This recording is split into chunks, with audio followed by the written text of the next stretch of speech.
నమస్తే అందరికీ. మొత్తం మీద హాట్ టాపిక్తో మీ ముందుకు వచ్చాను. అసలు ఆదివాసీల లంబాడీల లొల్లేంది? లంబాడోళ్ళందరూ ఆదివాసీల హక్కులతో పాటు రిజర్వేషన్లను కొట్టుకొని పోతున్నారా? ఎక్కడ చూసినా కూడా ఇదే లొల్లి నడుస్తూ ఉంది రాష్ట్రంలో. మరి నిజంగానే లంబాడీలు మహారాష్ట్ర నుంచో రాజస్థాన్ నుంచో ఊడిపడ్డారా తెలంగాణకు? హక్కులన్నీ అడవి హక్కులన్నీ లంబాడోళ్ళే కొట్టుకపోతున్నారా? ఆదివాసీలకు ఏమన్నా ఉన్నాయా? అసలు ఏం జరుగుతుంది?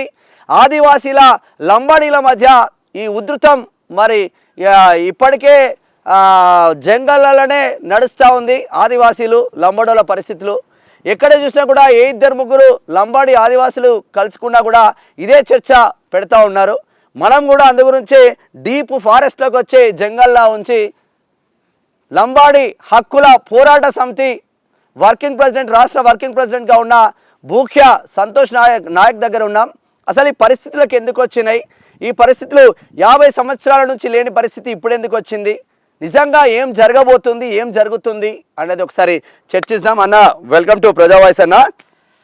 అన్న ఎట్లా చూస్తారన్న లంబాడీలకు ఆదివాసీలకు అసలు ఈ అంతర్యుద్ధం ఎందుకు వచ్చింది?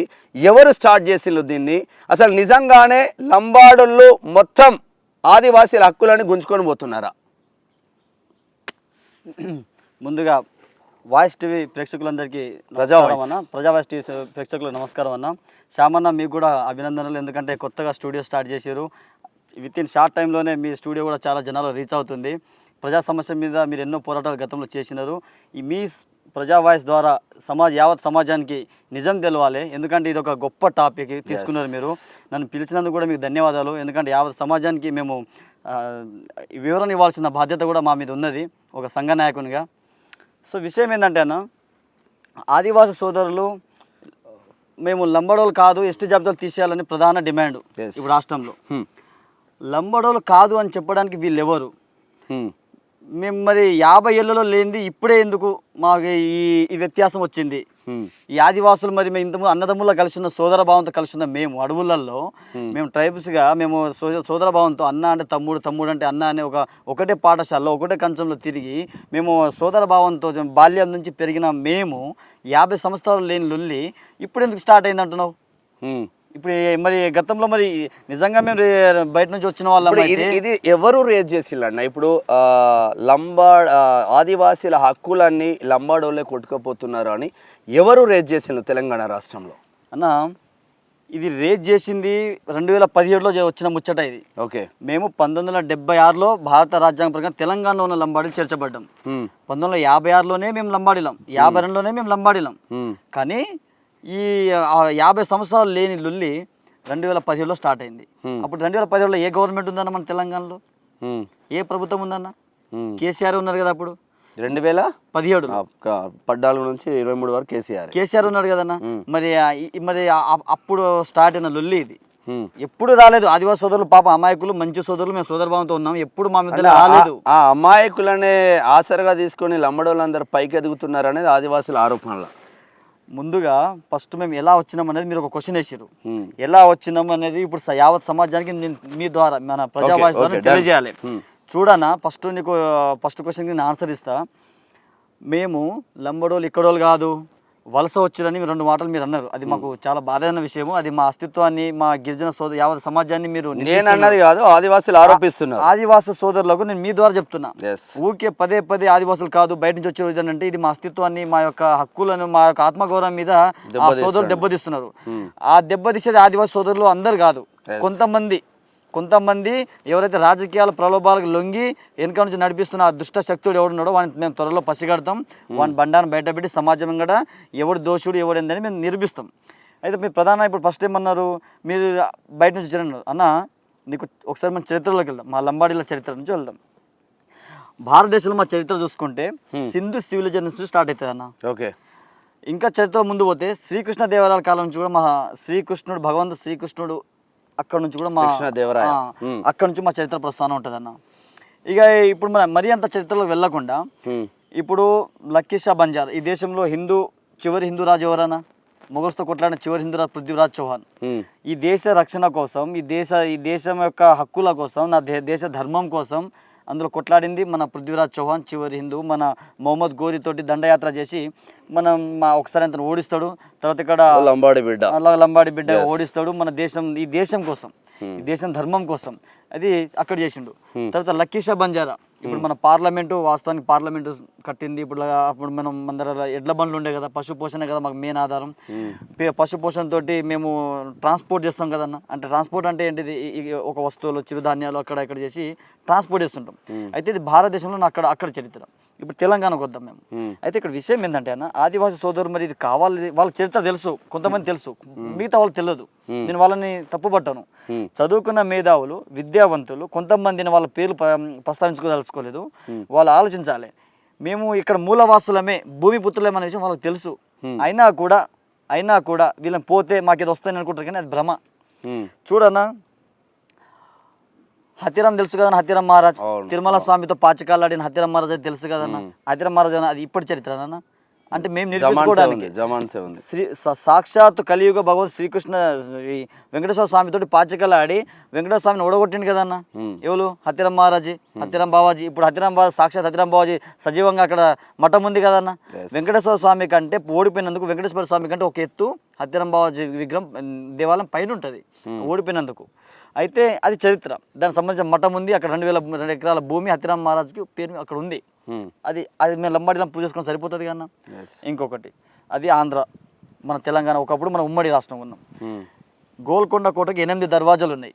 నిజాం కాలం ఎప్పుడన్నా 16వ శతాబ్దంలో నిజాం ఉల్ ముల్క్ మన మొఘల్స్ చివరి ఔరంగజేబు చనిపోయిన తర్వాత హైదరాబాద్ సంస్థానాన్ని సపరేట్ రాజ్యాంగంగా ప్రకటించుకుంటాడు. ఆయన గవర్నర్గా ఉంటాడు. నిజాం ఉల్కి మా అసఫ్ జాయిల మొదటి వంశస్థుడు. అతని కాలంలోనే గోల్కొండలో మేము ఎడ్ల అంటే పశు పోషణ అంటే మేము ఎడ్ల జంగి బంగి అని ఉంటుంది అన్న. జంగి బంగి భగవాన్ దాస్ మా యొక్క ఈ ట్రాన్స్పోర్టేషన్ లవణ ఎక్స్పోర్టేషన్ చిరుధాన్యాలు ఉప్పు అవి నమ్ముకుంటాం కదా. మా పశు పోషణ కదా మెయిన్. మాకు పశు పోషణ జంగి బంగి భగవాన్ దాస్లకు 5 తండాలుగా ఏర్పరిచి ఇప్పుడు బంజారా హిల్స్ ఉంది కదా, ఆ బంజారా హిల్స్ మాకు పశువులు మేపుకోవడానికి నిజాం అప్పుడు ఇచ్చిండన్న మాకు. బంజారా లేరు ఇప్పుడు. ఇప్పుడు సాక్ష్యాలు సజీవంగా సాక్ష్యాలు అక్కడ ఉన్నాయి.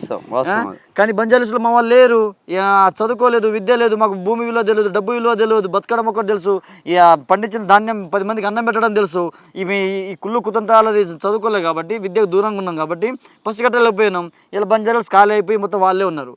అయితే అక్కడ బంజారా దర్వాజాని ఒక నామకరణం చేసేది. ఎందుకు? మా ఎడ్ల బండ్లు అందరి నుంచి పోతుంటాయి ట్రాన్స్పోర్టేషన్కి, లవణాలు ఇవి చేసుకోవడానికి మేము అందరి నుంచి పోతాం కాబట్టి. గోల్కొండ చరిత్ర ఎప్పటిదన్నా అది అక్కడ దానికి బంజారా దర్వాజాని పెట్టారు. మేము ఒకటి ఇంకా కొంచెం మన చరిత్రలోకి వెళ్తే నీకు ఇప్పుడు చరిత్ర ఎక్కడ చూసినా కూడా బంజారాలు ఉన్నారు అనేది నీ వాదన. నా వాదన చూపిస్తుంది, చరిత్ర చూపిస్తున్న ఆధారాలతో సహా. ఇప్పుడు భారతదేశ చరిత్రలో చూసుకుంటే విషయం ఏంటంటే, ఒకసారి ఇంకా కొంచెం మనం వెనకకి వెళ్తే 16వ శతాబ్దం అయిపోయింది కదా. నెక్స్ట్ నిజాం కాలంలో మేము ఓకేనా. తర్వాత ఏమైందన్న, 1871లో మా మీద క్రిమినల్ ట్రైబ్ అని ఒక కేసు వేస్తారన్న. భారతదేశంలో ఉన్న బంజార్లని మమ్మల్ని దోషులుగా చిత్రంగా దొంగలుగా క్రిమినల్ ట్రైబ్ అని చెప్పేసి మా మీద క్రిమినల్ ట్రైబ్స్ అంటే మేము ఎస్టీలం కదన్నా. ట్రైబ్స్ అంటే ఏంటి? ఎస్టీలం కదన్నా, షెడ్యూల్ ట్రైబ్ కదా.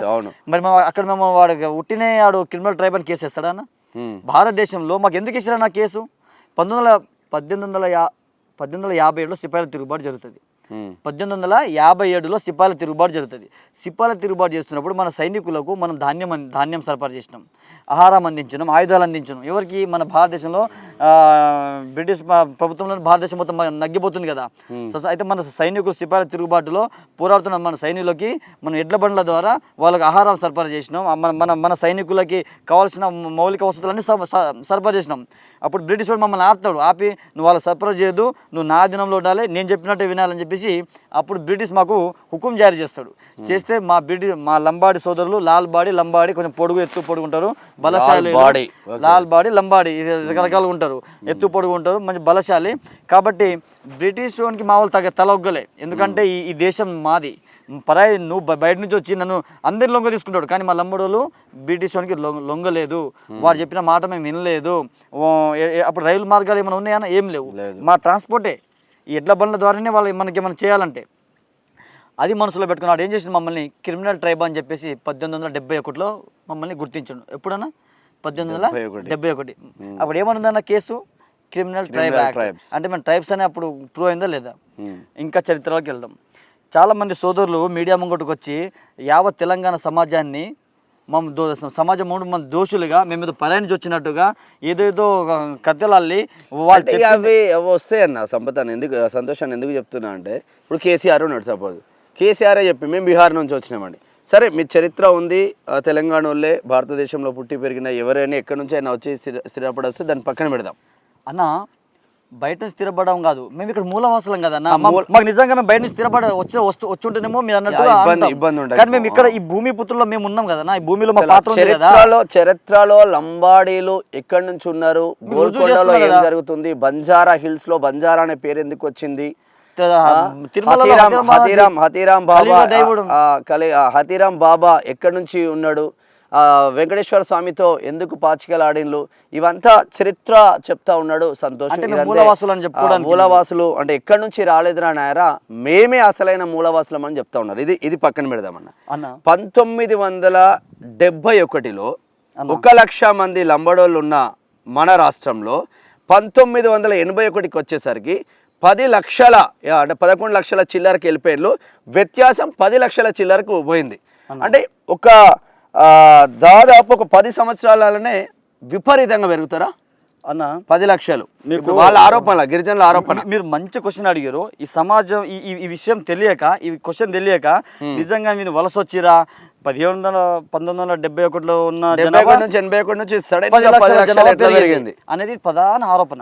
అయితే దీనికంటే ముందన ఈ క్వశ్చన్ మీరు అడిగారు, దీనికి నేను బదులు తర్వాత చెప్తానా, ఎందుకంటే ఇంకా మనం సబ్జెక్టులోకి వెళ్దాం. బాగానే పేపర్లు పట్టుకోవచ్చు అన్న. ఇది పేపర్లు నేను రాసిన పేపర్లు కాదు, నా తాతలు రాసిన పేపర్ కాదు, మా తాతలు చదువులే రాదు. ఎందుకంటే యావత్ సమాజానికి మనం ఆ ఉట్టి ఆరోపణలు కాకుండా ఆధారాలతో నేర్పించాలి అన్న. ఇప్పుడు మమ్మల్ని ఎస్టీలు కాదని అంటారు ఎవరు, ఆదివాసీ సోదరులు. కొంతమంది మీడియా ముంగడికి వచ్చి ఇష్టం వచ్చినట్టు మాట్లాడుతున్నారు. అది మాకు బాధేస్తుంది. ఎందుకంటే చరిత్రను వక్రీకరిస్తున్నారు, చరిత్రను దాచేసి వీళ్ళు ఉట్టి ఆరోపణలు చేస్తున్నారు. కాబట్టి నేను మీకు ప్రూవ్ చేసుకోవడం చూడన్నా. ఇదేందన్నా census of India 1931 volume. Okay, ఏందన్నా నిజాం, ఇది డొమినోస్, ఇది హైదరాబాద్ స్టేట్. ఇప్పుడు ఎప్పుడు అనేది 1931లో మీకు చూపిస్తానా. ఇది మేము చేసింది కదన్నా, గెజెట్ కదన్నా. ఇది చూడన్నా 1931లో నేను కెమెరా సోదరులకు కూడా కొంచెం జూమ్ చేయండి, ఎందుకంటే సమాజానికి ఆధారాలు లేకుండా మాట్లాడుతారు. నేను తయారు చేసిన పేపర్ అయితే కాదు, మళ్ళీ మీకు కావాలంటే మీకు జిరాక్స్ ఇస్తే వాళ్ళకి ఇచ్చుకోండి. ఇక్కడ ఏముందన్నా మొత్తం 13 తెగలు ఉన్నాయి. 13 తెగలలో మా నంబర్ ఎక్కడుందన్నా, ఇదేందన్నా 11. ఇదేందన్నా లంబాడా బంజారా. మా జనాభా 1931 కదన్నా. 1931లో మా జనాభా ఎంత అన్నా? 3,04,466. ఇది ఎప్పుడు 1931. 1941లో చూద్దాం. ఇప్పుడు 1941లో ఒకసారి మన జనాభా చూద్దాం. 1941లో మా 1941లో మా జనాభా ఎంత అన్నా? 4,04,614. 4,04,614 చిల్లర. ఓకేనా. అయితే 1931లో నిజాం కాలంలో ఏమనుందన్నా? లంబాడా బంజారా ఉందా లేదా? మరి మేము వలసవాదులను ఎట్లా అంటారన్నా వీళ్ళు? ఇది బాధాకర విషయం కదా. చరిత్ర వక్రీకరిస్తారా మీరు? సమాజాన్ని తప్పుదోవ పట్టిస్తారా? ఈ నిజంగా ఇప్పుడు సమాజంలో కొంతమంది ఏమనుకుంటారన్నా, ఇది మా అస్తిత్వం మీద, మా గిరిజనుల మీద మనోభావాలను దెబ్బతీస్తున్నట్టే కదన్నా. బయటోడు అంటే ఎంత బాధేస్తారన్నా మాకు కోపం వచ్చింది ఆదివాసీ సోదరుల మీద కాదు. ఆదివాసీ సోదరులు తెలుసు మేము ఎవరన్నది, మా తాత ముత్తాతలకి వాళ్ళకి తెలుసు చరిత్ర. కానీ కొంతమంది రాజకీయ ప్రలోభాలు పెట్టి మీడియా ముంగడు ఏదో హైలైట్ చేసి ఏదో సాధిద్దాం, ఏదో పొడిద్దామని చెప్పేసి వైర్యాన్ని సృష్టిస్తున్నారు. రాజకీయ నాయకుల ట్రాప్లో పడి వైర్యాన్ని సృష్టిస్తున్నారు. అయితే ఇప్పుడు ఏందన్నా మీకు అర్థమైంది కదా, వీళ్ళకి మేము ఇప్పుడు వచ్చిందామన్నా 1931 ఎప్పుడన్నా? 1931 అంటే నిజాం కాలంలో 41. మీరు అడిగిన ప్రశ్నకు నేను సమాధానం చెప్తాను, ఎందుకంటే మీరు ఒక జవాబు అడిగారు నాకు. ఏమని? 71లో జనాభా 81 ఎట్లా పెరిగిందని ఒకటిసారి 10 లక్షలు పెరిగింది. 1931 నిజాం జనాభాలో 13 తెగలను గుర్తిస్తే ఆ 13 తెగల్లో ఏముందన్నా? ఇక ఆదు, బెల్లి, చించు, ఎరకల, ఇది గోవారి, గోండు, హిల్స్ రెడ్డిస్ అంటే కొండరెడ్లు, హిల్స్, ఇది కోలం, కౌలి, ఈ కోయ, తర్వాత లంబాడీస్, కింద పర్ది, ఇంకా పర్దాన్. 13 తెగలలో మేము లంబాడీస్ అని ఉన్నామా, బంజారా ఉన్నా లేదా? అంటే నిజాం కాలంలోనే మేము గుర్తించబడ్డాం కదన్నా. అప్పుడు దేశానికి స్వతంత్రం వచ్చిందా? భారతదేశం బ్రిటిష్లో బానిసగా మగ్గుతున్న రోజులు అవి. తెలంగాణ నిజాం నిరంకుశ పరిపాలిస్తున్న రోజులు అవి. స్వతంత్రం రాకముందుకే మేము ట్రైబ్స్ అని ప్రూవ్ చేస్తున్నాం మీకు. 41, 40 అయిపోయింది అన్న. ఇక్కడ బాధాకరం వాళ్ళు సోదరులు ఏదేదో మాట్లాడిస్తున్నారు. ఇప్పుడు చూడన్న 1931 అయిపోయింది. అయితే ఇక్కడ విషయం ఏంటంటే భారతదేశానికి స్వతంత్రం ఎప్పుడు వచ్చిందన్న 1947 ఆగస్టు 15 నాడు స్వతంత్రం వచ్చింది. భారత రాజ్యాంగం ఎప్పుడు అమలు వచ్చిందన్న 1950 జనవరి 26. 1950 26. అయితే ఈ దేశంలో షెడ్యూల్ క్యాస్ట్ షెడ్యూల్ ట్రైబ్కి రిజర్వేషన్ ఎప్పుడు అమలు అవుతుందన్న రాజ్యాంగం వచ్చిన తర్వాతనే కదా రాజ్యాంగంలో అప్పుడే కదా మనకు వచ్చింది స్వతంత్రం వచ్చిన తర్వాత. ఇక్కడ విషయం ఏంటంటే అన్న మీకు తెలియాల్సిన విషయం ఏంటంటే మేము ఎట్లా వచ్చినాం ఏందనేది యావత్ సమాజానికి తెలియాలి. ఎందుకంటే ఇది బాధాకరమైన విషయం. వాళ్ళు పదే పదే ఆ నిరాపదమైన ఆరోపణలు చేస్తుంటే చదువుకున్న విద్యావంతులుగా మేము సమాధానం ఇవ్వకుంటే యావత్ సమాజం నిజంగా తప్పుదోవ పట్టిస్తుంది. అయితే విషయం ఏంటంటే అన్న 1956లో 1977లో 1947లో స్వతంత్రం వచ్చింది. 1950లో మనకు రాజ్యాంగం అమలు వస్తుంది. అయితే విషయం ఏంటంటే స్వతంత్రం వచ్చిన తర్వాత అక్కడ ప్రిన్సిపల్ సెక్రటరీ ఏం చేస్తారంటే 1947 వచ్చినప్పుడు వివిధ రాష్ట్రాల్లో ఉన్న షెడ్యూల్ క్యాస్ట్ షెడ్యూల్ ట్రైబ్ యొక్క లిస్టుని మాకు పంపించండి అని చెప్పేసి మన గవర్నమెంట్ ఆర్డర్ ఇస్తుంది. అన్ని దేశంలో అన్ని రాష్ట్రాలకు ఆర్డర్ ఇస్తుంది. ఇక్కడ ఏమైందంటే అన్న నిజాం కాలంలో అప్పుడు మన దేశానికి మన తెలంగాణ రాష్ట్రానికి స్వతంత్రం ఎప్పుడు వచ్చిందన్న 1948 సెప్టెంబర్ 17. మనం దాన్ని మొన్ననే విమోచన దినోత్సవం చేసుకున్నాం. అప్పటికి మేము ఎక్కడున్నాం నిజాం కాలంలో స్వతంత్రం వచ్చి మన 48లో వచ్చింది. అయితే ఇక్కడ విషయం ఏంటంటే 1950 రిపోర్ట్ ఇచ్చినప్పుడు ఇక్కడ నుంచి రిపోర్ట్ ఇచ్చేటోడు లేడన్న. మాకు భారతదేశ స్వతంత్రం వచ్చిన తర్వాత వివిధ రాష్ట్రాలకు ప్రిన్సిపల్ సెక్రటరీ నోటీసులు పంపించి మీ దగ్గర schedule tribe schedule caste report పంపానని అంటారు. కానీ ఇక్కడ తెలంగాణ నుంచి పంపించేటోడు ఉండడు. కానీ ఆంధ్రాలో మేము లంబాడీలం 1950లో మేము ఎస్టీ ట్రైబ్ దేశంలో షెడ్యూల్ ట్రైబ్గా గుర్తించబడ్డది. షెడ్యూల్ క్యాస్ట్ షెడ్యూల్ ట్రైబ్గా వచ్చినప్పుడు మేము ఉన్నాం. మద్రాస్ ప్రెసిడెన్సీ నుంచి ఆంధ్ర రాష్ట్రం ఎప్పుడు ఏర్పడ్డదన్న 1953లో మద్రాస్ ప్రెసిడెన్సీ నుంచి ఆంధ్ర రాష్ట్రం సపరేట్ అవుతుంది. సపరేట్ అవుతున్నప్పుడు అందులో సుగాలీలు లంబాడీలు మేము ఎస్టీలో గుర్తించబడ్డాం. ఎక్కడ ఆంధ్రాలో మద్రాస్ ప్రెసిడెన్సీ ఉన్నప్పుడు. ఆంధ్ర తెలంగాణ ఎప్పుడు కలిసింది 1956 నవంబర్ 1 నాడు. అంతే కదా. మద్రాస్ ప్రెసిడెన్సీ 1953 నాడు ఆ మద్రాస్ నుంచి ఆంధ్ర రాష్ట్రం వేరైన తర్వాత అందులో షెడ్యూల్డ్ క్యాస్ట్ షెడ్యూల్ ట్రైబ్ కింద మేము సుగాలి లంబాడీ సోదరులు మేము మద్రాస్ ప్రెసిడెన్సీలో ఉన్నప్పుడే ఈ 1950లో ఆర్టికల్ 340లో ఈ రిజర్వేషన్ ఉంది కదా. మేము మద్రాస్ ప్రెసిడెన్సీలో ఉన్నప్పుడే మేము ఎస్టీలం ట్రైబ్స్ లంబాడోలు సుగాలీలు బంజారా అక్కడ మేము గుర్తించబడ్డాం. తర్వాత ఏమవుతుంది మద్రాస్ ప్రెసిడెన్సీ 53ను 1900 తెలంగాణ హైదరాబాద్ ఎప్పుడు కలిసింది ఆంధ్ర రాష్ట్రం ఎప్పుడు కలిసిందన్న 1956 నవంబర్ 1 అమరజీ పొట్టి శ్రీరాములు దీక్ష చేస్తాడు. అప్పుడు ఏమవుతాయంటే తెలంగాణలో ఉన్న లంబాడి సోదరులు ఆంధ్రాలో ఉన్న లంబాడి సోదరులని చేర్చాలి కదన్న. రాష్ట్రం వచ్చింది కదా కానీ మమ్మల్ని చేర్చలేదు. 1956లో అక్కడేమో సుగాలీలు లంబాడీలు ఎస్టీలు కానీ తెలంగాణ ప్రాంతం రాష్ట్రం ఒకటే కానీ అడ్డుగోడ మధ్యలో ఆంధ్ర తెలంగాణ. అయితే ఇక్కడ నిజాం కింద ఉన్నాం కదా మనం అప్పుడు. అయితే ఇక్కడ విషయం అయితే అంటాను 1956లోనేమో ట్రైబ్స్గా గుర్తించబడ్డాం మేము. కానీ ఇక్కడ తెలంగాణలో ఉన్నప్పుడు మేము డిఎన్టీ కిందకి వచ్చేసినాం డీనోటిఫైడ్ ట్రైబ్స్గా అంటే బీసీఏలో వచ్చినాం. అయితే ఇక్కడ విషయం ఏంటంటే అప్పుడు బ్రిటిష్ వాళ్ళు 1971లో మన మీద క్రిమినల్ ట్రైబ్ అని కేసు వేసిరా. ఆ కేసు ఎప్పుడు కొట్టేయబడింది తెలుసానా భారతదేశానికి స్వతంత్రం వచ్చిన తర్వాత ఒక రాజ్యాంగం మనకంటే ఒక రాజ్యాంగం నిర్మించుకున్న తర్వాత 1952లో ఆ క్రిమినల్ ట్రైబ్ని కొట్టేసి మమ్మల్ని డిఎన్టీ డీనోటిఫైడ్ ట్రైబ్ బీసీఏలో చేర్చారన్న. బీసీలో ఏలో చేర్చారు. ఎందుకు చేర్చారు ఆ దౌర్భాగ్యం ఎవరు చేసింది అనేది నేను మీకు చరిత్రలో కూడా వెళ్తాను. ఇది ఎవరికి తెలియదన్న వాస్తవంగా. అంటే బీసీఏలో అప్పుడు చేర్చిల్ అనేది కూడా సబ్జెక్ట్ ఎవరికి తెలియదు. మమ్మల్ని ఎందుకు చేర్చిరు అనేది యాక్చువల్ మేము ట్రైబ్స్గానే ఉన్నాం. 50లోనూ అక్కడ ఉన్నాం. 1931లోనేమో నిజాం కాలంలో మేము ట్రైబ్స్. 41లో కూడా మేము ట్రైబ్సే. కానీ తర్వాత ఇక్కడ మిస్టేక్ ఎక్కడ జరిగిందంటేనా మీకు ఒక విషయం చరిత్రలోకి ఒకసారి మళ్ళీ వెళ్దాం.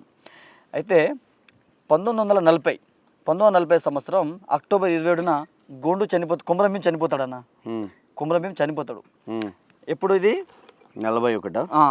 అప్పుడు 1940లో అక్టోబర్ 27న గోండు చనిపోతాడు. కొమరంభీం చనిపోయినప్పుడు ఏమైందని చెప్పేసి నిజాం ఏం చేస్తాడంటే ఒక కమిటీ వేస్తాడు. ఏమని ఇక్కడ హైమన్ డర్ఫ్ అనే ఒక కమిటీ ఉంటుంది. ఆంథ్రోపాలజిస్ట్ అయిన మానవ ఇప్పుడు మనసులో చేసేది ఆంథ్రోపాలజిస్ట్. అయితే అతను వస్తాడు. వచ్చినప్పుడు ఏం జరిగిందని చూసినప్పుడు మేము 31-48 వరకు మేము ఎస్టీలమే.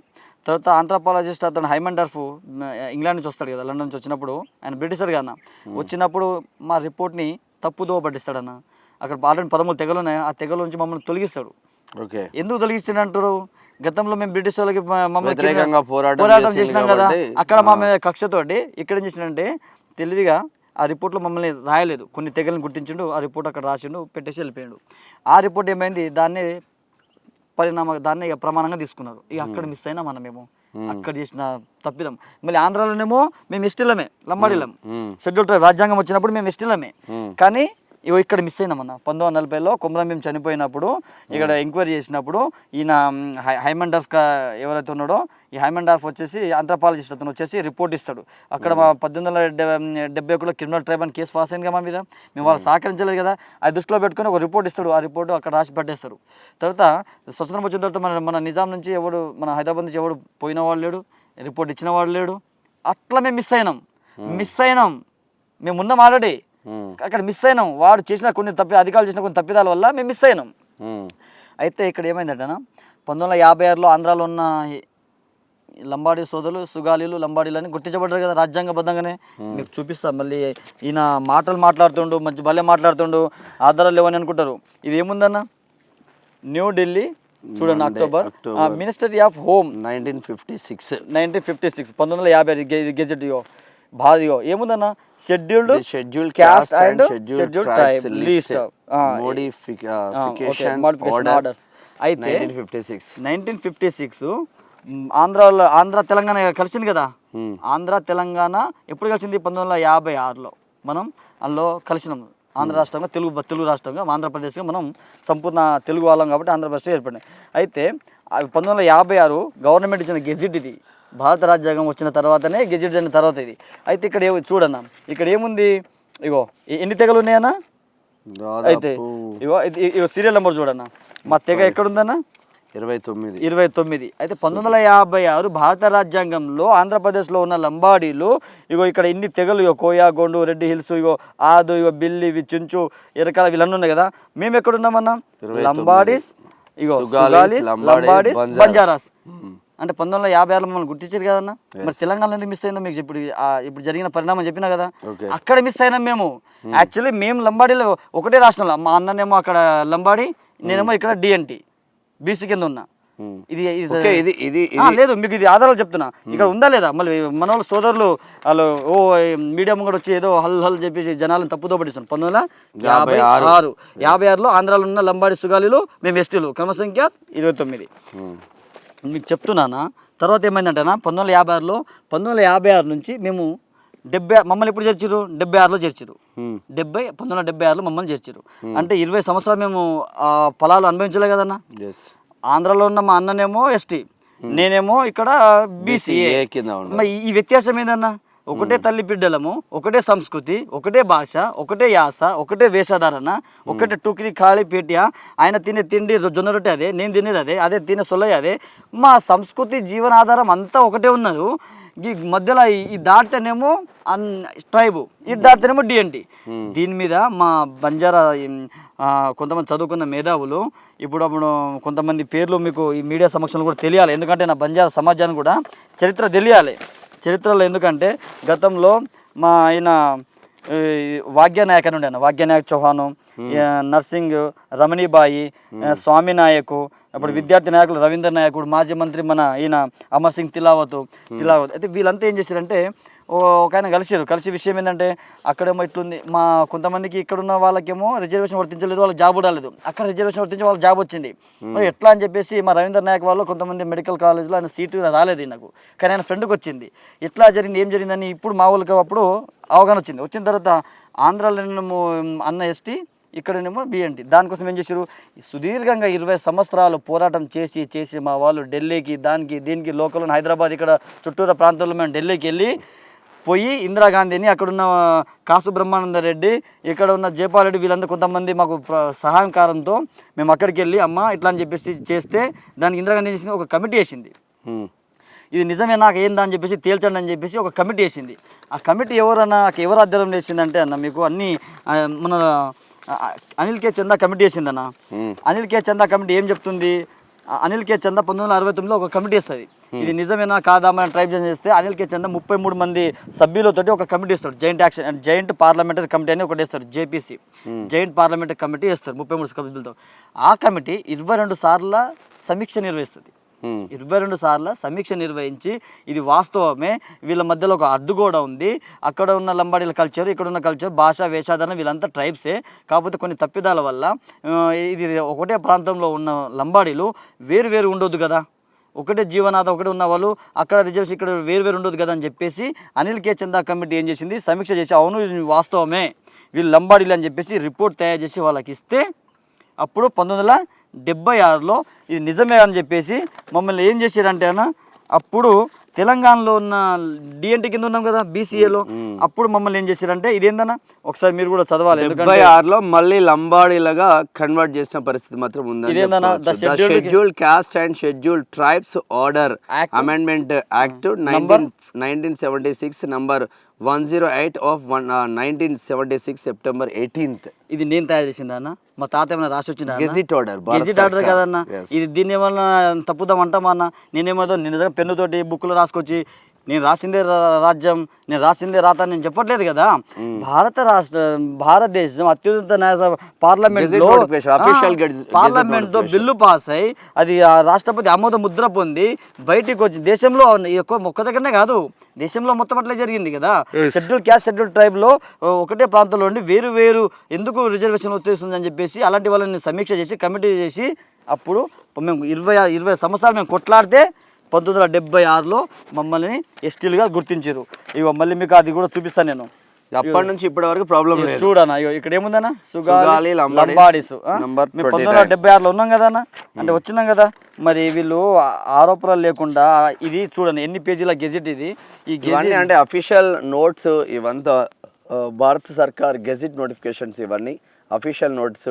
సరే కొన్ని కారణాల రీత్యా బీసీఏలోకి పోయిన లంబాడీలు 1976 అధికారికంగా సెప్టెంబర్ 18వ తారీఖున గెజిట్ నోటిఫికేషన్ విడుదలైంది. అప్పటి నుంచి లంబాడీలుగా కంప్లీట్గా వీళ్ళున్న పరిస్థితి.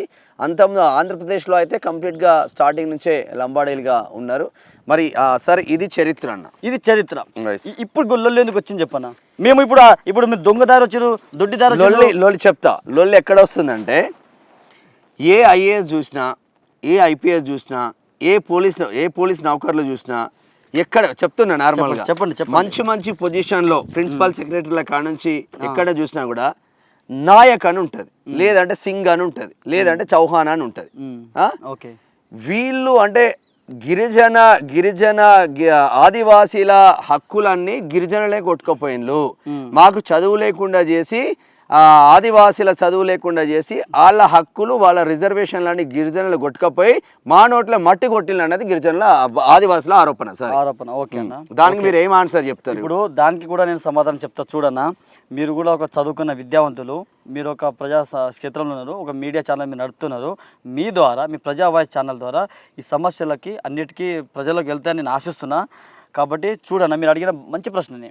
ఎక్కడ చూసినా లంబడోళ్ళు ఐఏఎస్ ఉన్నారు, ఐపీఎస్లు ఉన్నారు, అన్ని ఉద్యోగాల్లో వాళ్ళే ఉన్నారు, ఉద్యోగాల్లో వాళ్ళు ఉన్నారు అన్న.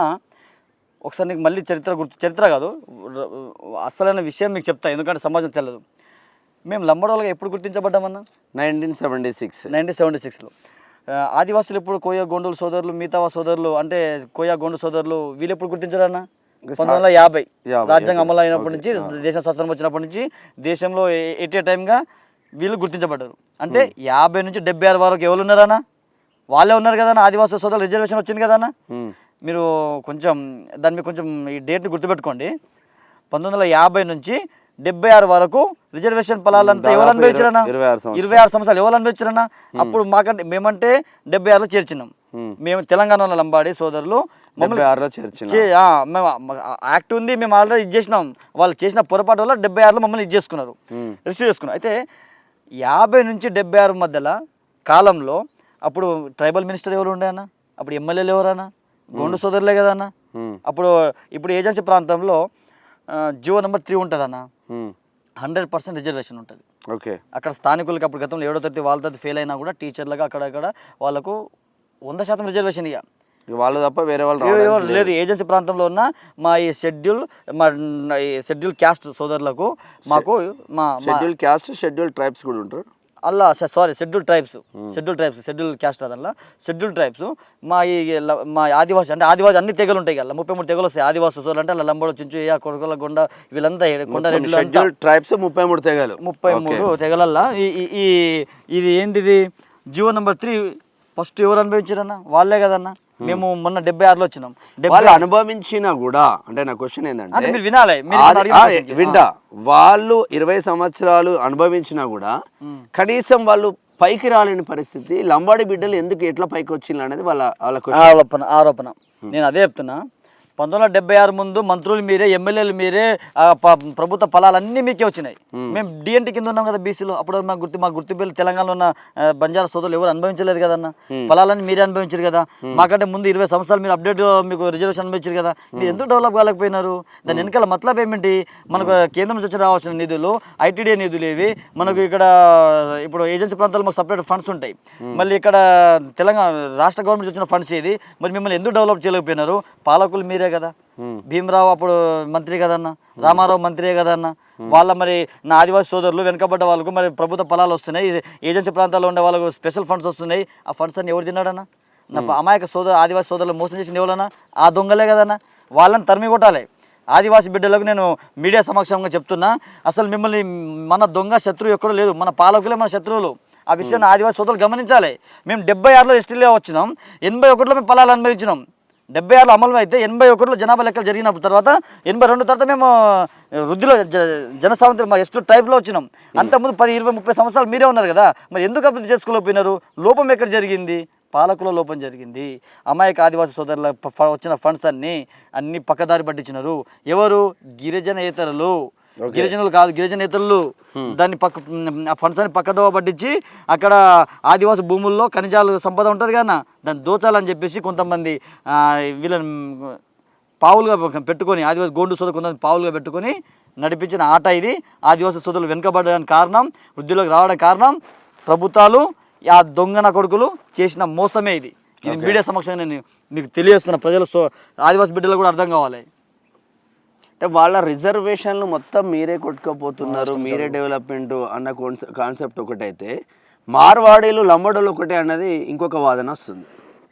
మార్వాడీలు లంబడోలు ఒకటి, ఇది ఒక పెద్ద లొల్లి అయింది. మార్వాడి అంటే మార్వాడోళ్ళు లంబడోళ్ళు ఒకటే అంటే మరి మార్వాడోళ్ళు తెల్లగానే ఉంటారు, లంబడోళ్ళు తెల్లగానే ఉంటారు, ఆ కాన్సెప్ట్లో అంటున్నారా? నిజంగానే రాజస్థాన్ అక్కడ నుంచి వచ్చినట్టే చరిత్ర, ఇప్పటిదాకా నుంచి చరిత్ర తీసుకుంటే చరిత్రలో ఎక్కడ కూడా ఆ నుంచి వచ్చినట్టు చరిత్ర లేదు. ఎందుకు ఆరోపణలు వస్తున్నాయి అన్న? ఇది కొంచెం తెల్లగా ఉంటే మార్వాడీలు అవుతారంటే, మరి సోనియా గాంధీ మాకంటే తెల్లగా ఉంది. సోనియా గాంధీ మా లంబడి బిడ్డ అయిపోతా అన్న, మార్వాడి బిడ్డ అయిపోతుంది అన్న. ఇప్పుడు అమిత్ షా నల్లగా ఉన్నాడు అన్న, అమిత్ షా మేము ఒకటే అవుతాం ఆరోపణలు అట్లా. అంటే రంగును బట్టి రిజర్వేషన్ అనేది ఇది కొంచెం నవ్వుకోవాల్సిన విషయమే. అయితే మీరు ఒక ప్రశ్న వేసారు, ఆదివాసులు లంబడోళ్ళు మార్వాడీలు ఒకటేనాని. నేను చెప్తా చూడనా, అది కొంతమంది మూర్ఖులు అది మాట్లాడుతారు కానీ అది తప్పుదో. ఎందుకంటే మార్వాడీల కల్చరు, లంబడోళ్ళ కల్చర్ టోటల్ డిఫరెంట్ అన్న. మార్వాడీలు వెజిటేరియనా, నాన్ వెజిటేరియనా? నాన్ వెజిటేరియన్ ఉంటారు, వెజిటేరియన్ కదన్నా. వాళ్ళ సంస్కృతి ఏందన్నా? మా సంస్కృతి ఏందన్నా? Non veg. మేము ఏ దేవుని పూజిస్తామన్నా? మేము ఏ దేవుని పూజిస్తాం? మా శిథిలా భవాని, మునిమరాజు, మాది శివలాల్ మహారాజు, హతిరామ్ మహారాజు, వీళ్ళు శివలాల్ మహారాజు, హతిరామ్ మహారాజు. తీజ్ పండుగ ఉంది కదా, మరి మార్వాళ్ళు తీజ్ పండుగ చేయరు. మరి మేము మేరమ్మ పండుగ చేస్తాం, ముందేవిని పండుగ చేస్తాం, అక్కడ మా శివలాల్ మహారాజు చేస్తాం. మేము మా మేరమ్మ పండుగ యాటలు కోసం తింటాం. మళ్ళీ మార్వాళ్ళు వచ్చి తిన్నాడు మా దగ్గరకు వచ్చి. ఇది ఎట్లా డిస్ప్లే చేస్తున్నా? వాళ్ళ కల్చర్ మా కల్చర్ సంబంధం ఉందన్న. వాళ్ళు లక్ష్మీదేవి పూజ చేస్తారు, మేము ప్రకృతిని పూజిస్తాం కదన్న. శీతలా భవాని పండుగ మీకు తెలుసు కదన్న. మా సాత్య భవాని అంటాం, 7 రాళ్ళు పెట్టేసి మా భవాని ఎంగ్లా ఇట్లా మా తులజా భవాని చేస్తాం. తర్వాత మేము తీజ్ పండుగ చేస్తాం, ప్రకృతిని పూజిస్తాం. మేము అడవులలో ఉంటాం, వాళ్ళు ఎక్కడ ఉంటారన్న? అడవులలో ఇప్పుడు మీరు లేరు, అడవులలో ఆదివాసీలో ఉన్నారు. అడవులలో ఇప్పుడు కొంచెం తెల్లగా అయిపోయింది, ఇప్పుడు మంచిగానే బతుకుతున్నారు గిరిజన బిడ్డలు అనేది వాళ్ళ ఆరోపణ. మేము ఇప్పటికీ ఆదివాసీలానే పాడవుతున్నాం, గిరిజన బిడ్డలందరూ మొత్తం మీద పైకి వచ్చేసి మమ్మల్ని ముంచి అనేది వాళ్ళ ఆరోపణ.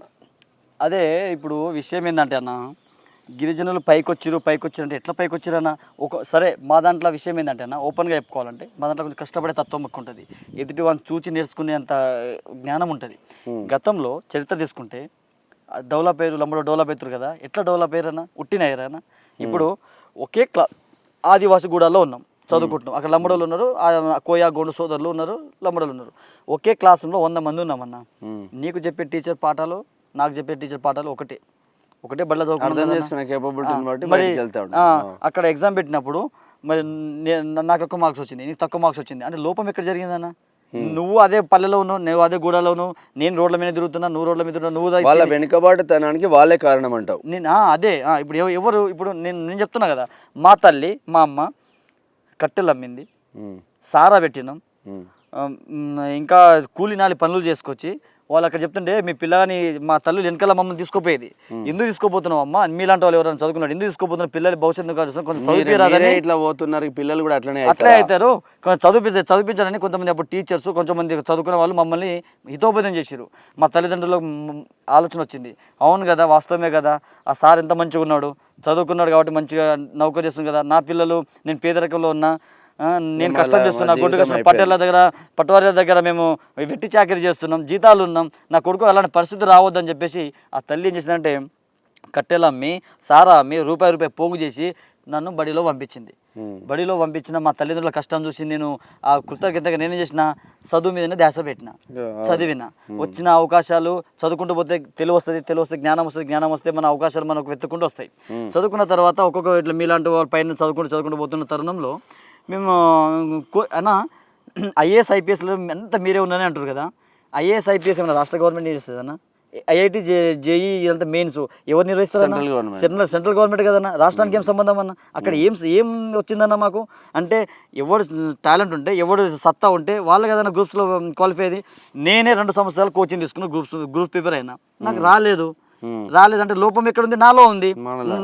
నాలో ఉంది కదా, నా ఫ్రెండ్కి వచ్చి నాకెందుకు రాలే అన్న అంటే నా ప్రయత్న లోపంలో ఉంది.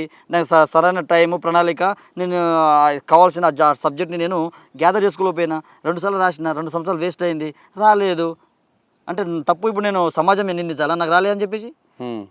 నాలో లోపం ఉంది కదా, మరి నాకు వచ్చింది, నాకు రాలేదు, నా ఫ్రెండ్కి రాలేదు, వచ్చిందని అంటే వాడు మ్యానిపులేషన్ అనుకోవాలా, వాడు ఏమైనా అడ్డదారులు పోయిన అనుకోవాలా, ఏమనుకోవాలి? మరి దీన్ని బట్టి నార్మల్గా ఇప్పుడు ఎస్సీలలో వర్గీకరణ జరిగింది. ఓకే, ఎస్సీలలో వర్గీకరణ జరిగింది. ఓకే, ఎస్టీలలో లంబడోళ్ళే పైకి వస్తున్నారు అనే కాన్సెప్ట్ కొద్దీ ఇదొక ఉద్యమం తీసుకొస్తే ఎస్టీ వర్గీకరణకు లంబాడి బిడ్డలు ఓకే చెప్తారా అన్న? ఎస్సీ ఇప్పుడు గతంలో మాదిగ ఉపకులాల్లో ఎస్సీ వర్గీకరణ కొంతమంది పొలాలు కొంత తింటున్నారు, ఇప్పుడు సేమ్ వచ్చింది కదా, వచ్చింది. కొంతమందికి అందుతలేదు, ఇబ్బంది అయింది, మాలోళ్ళే పైకి వస్తున్నారు, మాదిగోళ్ళని తొక్కుతున్నారు అనే జనాభా తమాషా ప్రకారంగా ఏబిసిడి వర్గీకరణ చేసారు. మా లంబాడీలకు ఏబిసిడి వర్గీకరణ చేస్తారంటే మేము 100% మద్దతు తెలుపుతాం. ఇది మంచి ముచ్చట, 100% మద్దతు తెలుపుతాం. మీ మీడియా సమక్షం చెప్తున్నా కదా, కానీ నష్టపోయేది ఎవరు? 10% రిజర్వేషన్లో 10% జనాభాలో 7% మేము ఉన్నాం, 3% మిగతా తెగలన్నీ ఉన్నాయి. ఎవరికి నష్టం జరుగుతుంది?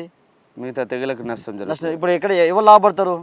మళ్ళీ మీరే లాభపడతారు. కానీ ఆదివాసీ సోదరులకి మేము ఏం చేస్తున్నామంటే, మిత్రులారా నిజంగా మీరు రిజర్వేషన్ పొలాలు తింటున్నట్టు కదా, ఇప్పుడు ఎగ్జాంపుల్ ఇప్పుడే చెప్తాను నీకు. ఇలా తెలంగాణలో 12 మంది ఎమ్మెల్యేలు ఎంతమంది ఉన్నారన్న? ఇలా మా జనాభా 7% ఉన్నాం, 5 ఎమ్మెల్యేలు ఉంటాం అన్న, మేము 7 ఉండాలి కదా. 7% జనాభా తెలంగాణ రాష్ట్రంలో షెడ్యూల్ ట్రైబ్ జనాభా, షెడ్యూల్ క్యాస్ట్ మా లంబాడోళ్ళ మా ఆదివాసీ తెగల జనాభా ప్రకారం మీరు రాలేదంటే ఇప్పుడు చూడు, ఇప్పుడు నీకు ఒక చిన్న క్లారిటీ ఇస్తా. 10% తెలంగాణ జనాభాలో 7% మేము ఉన్నాం, 3% వాళ్ళు ఉన్నారు. అంటే వాళ్ళు 3 ఎమ్మెల్యేలు కావాలి కదా, ఇలా వాళ్ళ 7 ఎమ్మెల్యేలు ఉన్నారు, ఒక ఎంపీ ఉన్నాడు, సీతక్క మంత్రి అయింది. ఎవరు జనాభా ధర్మాస ప్రకారం రిజర్వేషన్ వచ్చింది అంటే లంబాడీలో హ్యూజ్ కదా, మాది హైయెస్ట్ పాపులేషన్ మాకు కదా, మా పాపులేషన్ వల్ల కలుపుకొనే కదా నీకు ఇలా మీరు 7 ఎమ్మెల్యేలు అయ్యారు. ఎస్టీ రిజర్వేషన్ కలుపుకొనే కదా 7 ఎమ్మెల్యేలు అయ్యారు మీరు, అందులో మంత్రి, ఒకళ్ళు ఎంపీ, ఇట్లా అయిందన్న. 2 జిల్లా పరిషత్ మీకు వచ్చినాయి. ఎవరు జనాభా 3% ఉన్నోళ్ళు 3 ఎమ్మెల్యేలు కావాలి వాళ్ళు, అంతే కదా. జనాభా దశ ప్రకారం చూస్తే ఎవరు వాటి వాళ్ళు తీస్తే వాళ్ళు 3 కావాలి, మేము 7 కావాలి కదన్నా. మరి మేము వాళ్ళ మీద ఎడిసినామన్నా? సీతక్క మా ఆదివాసి బిడ్డ, వాళ్ళకు కూడా సోదరులకు అవకాశం రావాలి. మేము స్వాగతించినాం, వెల్కమ్ చెప్పినాం, దండాలు కప్పినాం, కంగ్రాచులేషన్ చెప్పినాం. ఇలా వాళ్ళు 7 ఎమ్మెల్యేలు ఉన్నారు, మేము 5 ఉన్నాం. వాళ్ళ మినిస్టర్ మాకు ఇవ్వాలి, ఇవ్వలేదు. రాజకీయాలలో ఇప్పుడు వాళ్ళదే పై ఉంది. ఇంకో విషయం మీకు చెప్తా, జనాభా తమాషా ప్రకారంగా రిజర్వేషన్ జనాభా తమాషా ప్రకారం చూస్తే విద్యలో మేము 4వ స్థానంలో ఉన్నాం, మీకు తెలుసా నా విషయం? ఓకే. ఉద్యోగాల్లో మేము 3వ స్థానంలో ఉన్నాం, హైయెస్ట్ ఉద్యోగాలు మాకే అంటారు కదా. జనాభా తమాషా ప్రకారం చూస్తే ఉద్యోగాలు మేము 3వ స్థానంలో ఉన్నాం.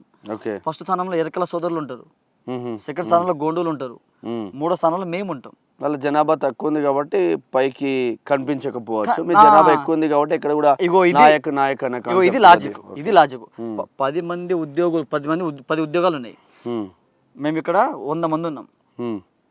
మా మొత్తం ట్రైబల్ సమాజం 100 మంది కదా, 70 మంది అంటే 7% మేము ఉన్నాం కదా, 70 మంది మేము కనిపిస్తాం, 30 మంది వీళ్ళు ఉంటారు. వీళ్ళు ఎవరు ఉంటారు, ఈ తెగలు అన్నీ ఉంటాయి. అక్కడ వీళ్ళు 30% వీళ్ళ పర్సెంటేజ్ వీళ్ళకి వచ్చేస్తుంది. మేమేం చేస్తున్నాం, ఇక్కడ 30% మేము తీసుకుంటాం, మిగతా 40% మేము నష్టపోతలేం. వెనకాల 70 మందిలో ఉన్నాం కదా, మేము 30 మంది సెలెక్ట్ అయినాం, 40 మంది నష్టపోతలేం. అది కనిపించేది వీళ్ళకు. కాకపోతే 30 ప్లస్ 40 యాడ్ చేసేసరికి మేము 70 మంది అవుతున్నారు, వీళ్ళు 30 మంది అవుతున్నారు. వీళ్ళ 3% వాటా వీళ్ళు వచ్చేస్తున్నారు. అయితే ఇంకో లాజిక్ ఏంటంటేనా, ఎవరైనా సరే తక్కువ నుండి ఎవరైనా తీసుకుంటాడా, ఎక్కువ నుంచి తక్కువ తీసుకోవచ్చు. హైయెస్ట్ పాపులేషన్ నుంచి ఆ రిజర్వేషన్ నుంచి నువ్వు తీసుకోవచ్చు. కానీ నీ దగ్గర నుంచి నేను తీసుకోవడానికి నాకేముంది, నేను 7% ఉన్నా కదా ఈ రాష్ట్రంలో. మీ అసెంబ్లీ వీళ్ళు కరెక్ట్ అసలు ఓపెన్గా మాట్లాడితే వీళ్ళు అసెంబ్లీ స్థానాలు ఒక 6, 7, 12 స్థానాలు ఉంటాయన్న. మిగతా 90 స్థానాల్లో మేము ఉంటాం. లంబాడీల జనాభా ఉంటుంది. మేము ఓటు వేస్తే గవర్నమెంట్ మార్చొచ్చు, చేయొచ్చు మా జనాభా ప్రకారంగా. ఎక్కువ ఆదిలాబాద్లో ఎక్కువగా ఉన్నారు. అన్ని జిల్లా అంటే ఖమ్మం, ఆదిలాబాద్, భద్రాచలం, కొత్తగూడెం ఏజెన్సీ ప్రాంతాలు అక్కడ. అయితే ఇక్కడ వాళ్ళ జనాభానేమో వాళ్ళ జనాభా వాళ్ళకు 10 ఎమ్మెల్యే స్థానాల్లో ఉంటారు. మిగతా 90, 70, 80 ఎమ్మెల్యే స్థానాల్లో మేము ఉంటాం. ఓటు మాది ఎక్కువ. ఇప్పుడు నేను చిన్న లోపలికి ఓట్లేదు, ఆయన అడిగిన ప్రశ్నలకి రిజర్వేషన్ ఎవరు అనుభవిస్తారనేది ప్రజలు తెలియాలి. 3% ఉన్న ఆదివాసీ కోయా గోండు సోదరులేమో ఇలా 7 ఎమ్మెల్యేలు, ఒక మంత్రి, ఒక ఎంపీ అయిండు. మరి 7% ఉన్న మా లంబాడి సోదరులేమో 5 ఎమ్మెల్యేలు ఉన్నారు. అలా మాకు మినిస్టర్ లేదు, ఏం లేదు. అడిగినాం, లేదు. జనాభా దశ మాకు రావాలి కానీ లేదు. అయినా పర్లేదు, మేము కాంప్రమైజ్ అయినాం కదన్నా, మా తెగలే కదా, మా సోదరులే కదా ఆదివాసులు అని చెప్పేసి మేము కూడా దాన్ని సాధించినాం కదా. ఇప్పుడు చెప్పి ఎవరు రిజర్వేషన్ ఎవరు తింటున్నారు, ఎవరు రిజర్వేషన్ ఎవరు తింటున్నారు? అసలు ఆదివాసుల్లో ఇంకో విషయం ఏంటంటేనా, అంటే నార్మల్గా సంతోషం అంటే కంపేర్ టు ఒకసారి సొసైటీని చూస్తే అన్న ఎక్కడ కూడా ఆదివాసీలు ఒక ఆఫీసర్ అయినట్టు, అంటే మరి ఆ వెనకాల తోక లేకపోవడమా? ఇప్పుడు సంతోష్ నాయక్ అనేసరికి అరే మా లంబాడి బిడ్డ అని గుర్తుపడతారు. అన్న ఈ తోక లేకపోవడమా? అసలు ఏం జరుగుతుందో అర్థం కాని పరిస్థితుల్లో ఈ గిరిజనులు లంబాడీలు ఒకటేనా? అసలు అన్న గిరిజనులు లంబాడీలు ఒకటేనా? చాలా మందికి కన్ఫ్యూజన్లో ఉంటుంది. కన్ఫ్యూజన్ అన్న, గిరిజనులు లంబాడీలు ఈ క్వశ్చన్ కొంచెం, గిరిజనులు అన్నా లంబాడీలు అన్నా ఒకటే. ఆదివాసులు అంటే ఒక సమూహం, అడవులో ఉండే అంటే ఆదివాసులు అంటే ఆ సమూహాన్ని ఆదివాసులు అంటారు. అందులో 33 తెగలు ఉన్నాయి కదా. ఈ తెగలు ఆదివాసీ కల్చర్ వేరు, లంబాడి సోదరుల కల్చర్ వేరు, చుంచు కల్చర్ వేరు. కొండ హిల్స్ ఉంటారు, కొండారెడ్డి అంటారు, హిల్స్ రెడ్డిస్ అంటారు. వాళ్ళు కొండల పైన కిందికి రారు, వాళ్ళు కిందికి రారు, మన సమాజంలో కలవరాలు. వాళ్ళు కలిస్తే కదా, బయటకు వస్తే కదా, చదువుకుంటే కదా సమాజం అది ఎఫెక్ట్ అవుతుంది అన్న కాన్సెప్ట్ కొద్దైతుంది. ఇప్పటికీ మీరు ములుగుకు వెళ్ళొచ్చు. ములుగు, మేడారం పరిసర ప్రాంతంలో గుట్టల పైన సంతోష్ చెప్పినట్టు గుట్టల పైన ఇప్పటికీ ఆడే జీవనం కొనసాగిస్తున్నారు. ఆటవిక సమాజంలో ఉంటున్నారు. అదే ట్రైబ్స్ ఒక్కసారి జనజీవన స్రవంతంలోకి వచ్చి చదువు నేర్చుకోవడమో, చదివిపియడమో, మనం అందరితో పాటు కలిసిపోతే లంబాడి బిడ్డలాగా పైకి ఎదుగుతారనేది లంబాడీల వర్షన్. అంతే. ఇప్పుడు నేనేమంటున్నా, ప్రభుత్వ సోయం బాబురావు ఎంపీ అయ్యిండు. ఈ తెలివిలేని తెల్లం వెంకట్రావు టీఆర్ఎస్ లో గెలిచి ఇప్పుడు ఆయన టీఆర్ఎస్ ఆగమన్నాడు, టీఆర్ఎస్ కాంగ్రెస్ తెలుసుకోవడం పరిస్థితులు ఉన్నాడు.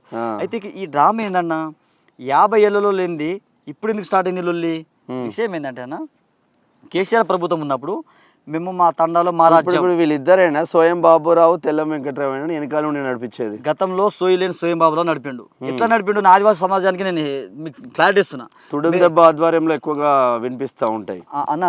కొన్ని సంఘాలు ఉంటాయి, ఇప్పుడు మన లంబాడకుల పోర్షన్ ఉంటుంది, అక్కడ తుడుం దెబ్బ, డోల్ తుడుం దెబ్బ, అట్లా మన గొల్లకుల డోల్ దెబ్బ ఉంటుంది, వాళ్ళకి తుడుం దెబ్బ ఉంటుంది. అట్లా డిఫరెంట్ సంఘాలు చాలా ఉంటాయి. అయితే ఇప్పుడు విషయం ఏంటంటేనా, మాకు ఈ లంబాడలోకి ఆదివాసులు పంచాయతీ పెట్టి పెద్ద నష్టం చేసింది తెలుసానా? జియో నెంబర్ 3 రద్దు చేసిరన్న. ఇలా జియో నెంబర్ 3 ఏజెన్సీ ప్రాంతంలో 100% ఉద్యోగాలు ఉండాలి మాకు. 7వ తేదీ కొంతమంది ఫెయిల్ అయిన వాళ్ళకు ఉద్యోగాలు ఇచ్చారు గతంలో. అక్కడ ఏజెన్సీ ప్రాంతంలో ఉండే సోదరులకు మనం ఎడ్యుకేషన్ తక్కువ ఉన్నా కానీ వాళ్ళకి ప్రభుత్వం 100% రిజర్వేషన్ కాబట్టి ప్రభుత్వ ఉద్యోగాలు వాళ్ళకే అర్హులు. ఈ సోయం బాబురావు గారు ఫాల్తుగాడు, నాకు పెద్ద మనిషి, నేను అట్లా మాట్లాడడానికి ఆవేశానికి కారణం ఏంటంటే, ఈయన రెచ్చగొట్టడం వల్ల నా ఆదివాసీ సమాజానికి నష్టం జరుగుతుంది. వీళ్ళు ఈ లొల్లి తీసుకోవడం వల్ల జియో నెంబర్ 3ని కోర్టులో కేసు పెట్టి కొట్టిపడేసారు. ఓకే, ఇప్పుడు నష్టం పోయింది ఎవరు వేయరన్నా? మరి దాని గురించి సోయం బాబు ఏదన్నా మాట్లాడినా? దాని మీద పోరాటాలు చేయడేదన్నా? తప్పు కదా అన్న. జియో నెంబర్ ఏజెన్సీ ఎంత వాల్యుబుల్, ఎంత మంచి ఇదన్నా. అది ఏజెన్సీ ప్రాంతం 100% రిజర్వేషన్ ఉండే కదా. ఇంకో విషయం తెలుసా అన్న, ఇక్కడ ఏం జరుగుతుందంటే అన్న 170 చట్టం ఉంది ఒకటి 170 చట్టం ఒకటి ఉంది. ఇది భూములు మా పెసా చట్టాలు కూడా ఉంటాయి కదా. పీసా చట్టాలు ఏంటంటే అన్న గ్రామంలో స్వయం ఒక కమిటీలు వేసుకోవాలి. మన భూములు మన సంస్కృతి సాంప్రదాయం అంటే వీళ్ళే బాస్, ఇక వీళ్ళే సుప్రీం, వీళ్ళే సీఎం అన్నట్టు వేయాలి. పీసా చట్టం ద్వారా గ్రామీణ వేరే వాళ్ళు రాకూడదు. ఇక వీళ్ళే 4-5 గ్రామాలు పెద్ద మనుషులు కూర్చొని ఏం చట్టం చట్టాలు వీళ్ళే అమలు అంటే ఒక కమిటీ వేసుకుంటారు. కమిటీ ద్వారా మనకు హక్కులు, మన ఏం కావాలి, సంస్కృతిని ఎట్లా కాపాడుకోవాలి అనేది వీళ్ళు ఒక కమిటీలకు ఫామ్ అయ్యి ఒక జీవోలకనే ఇస్తారు. అది అలా దాన్ని కూడా తూట్లు పొడుస్తున్నారు. ఇలా 170 యాక్ట్ ఏంటంటే అన్న ఇప్పుడు గిరిజనేతరులు ఈ ఆదివాసుల కోయకుండా కొంతమంది రాజకీయ నాయకులను ఉసుగొల్పి చేతుల్లో పెట్టుకొని అక్కడ భూమి అంతా ఇప్పుడు కొల్లగొట్టడం చూస్తున్నారు. కార్పొరేట్ శక్తులు దూరుతున్నాయి. అందులో మైనింగ్, అందులో ఉన్న ఖనిజ సంపదను తీయాలని చెప్పేసి కర్రగొట్టలో ఆపరేషన్ కగారు జరిగింది. ఆపరేషన్ కగారు గురించి వీళ్ళు ఎందుకు మాట్లాడారన్న? అక్కడ ఆదివాసీ బిడ్డలు ఆగమవుతారు కదా, చంపబడుతురు కదా. 33 మంది మొన్న ఆపరేషన్ కగారులో చంపారు. అక్కడ ఎందుకు చంపుతున్నారన్న? కార్పొరేట్ శక్తులు అక్కడ ఉన్న ఖనిజ సంపదను తీయడానికి. చాలా మంది నా భారతదేశంలో సమాజం తెలియదు. ఆపరేషన్ కగారిని నేను ఏం చెప్పి, నాలాంటి మేధావులు, మనలాంటి విద్యావంతులు మనం ఏం చెప్పినా వాళ్ళు మన భూమి బిడ్డలు, ఇక్కడ మూలవాసులు. ఆ ఆపరేషన్ వాళ్ళు నక్సలైట్ అని పేరుతో ఉన్నారు. వాళ్ళు దయాదిశ మన శత్రువు అయిన పాకిస్తాన్ దేశంతో మనం పిలిచి మాట్లాడినాం కదన్నా. మాట్లాడి చర్చలు జరిపి మాట్లాడి చర్చలు జరుపుకున్నాం కదన్నా. నువ్వు పక్క దేశంలో ఉన్న పాకిస్తాన్ శత్రు దేశంతో చర్చలు జరుపుతావు. ఇదే దేశంలో మూలవాసులైనటువంటి ఆపరేషన్ కగార్ పేరుతోటి అమాయకుడు మన బిడ్డలే కదన్నా. ఇప్పుడు ఇక్కడ కానిస్టేబుల్ చనిపోయినా మన బిడ్డనే. ఎందుకంటే ఇక్కడ మన బహుజన బిడ్డలే, ఇక్కడ చనిపోయింది మన ఆదివాసి, మన బిడ్డలే కదన్నా.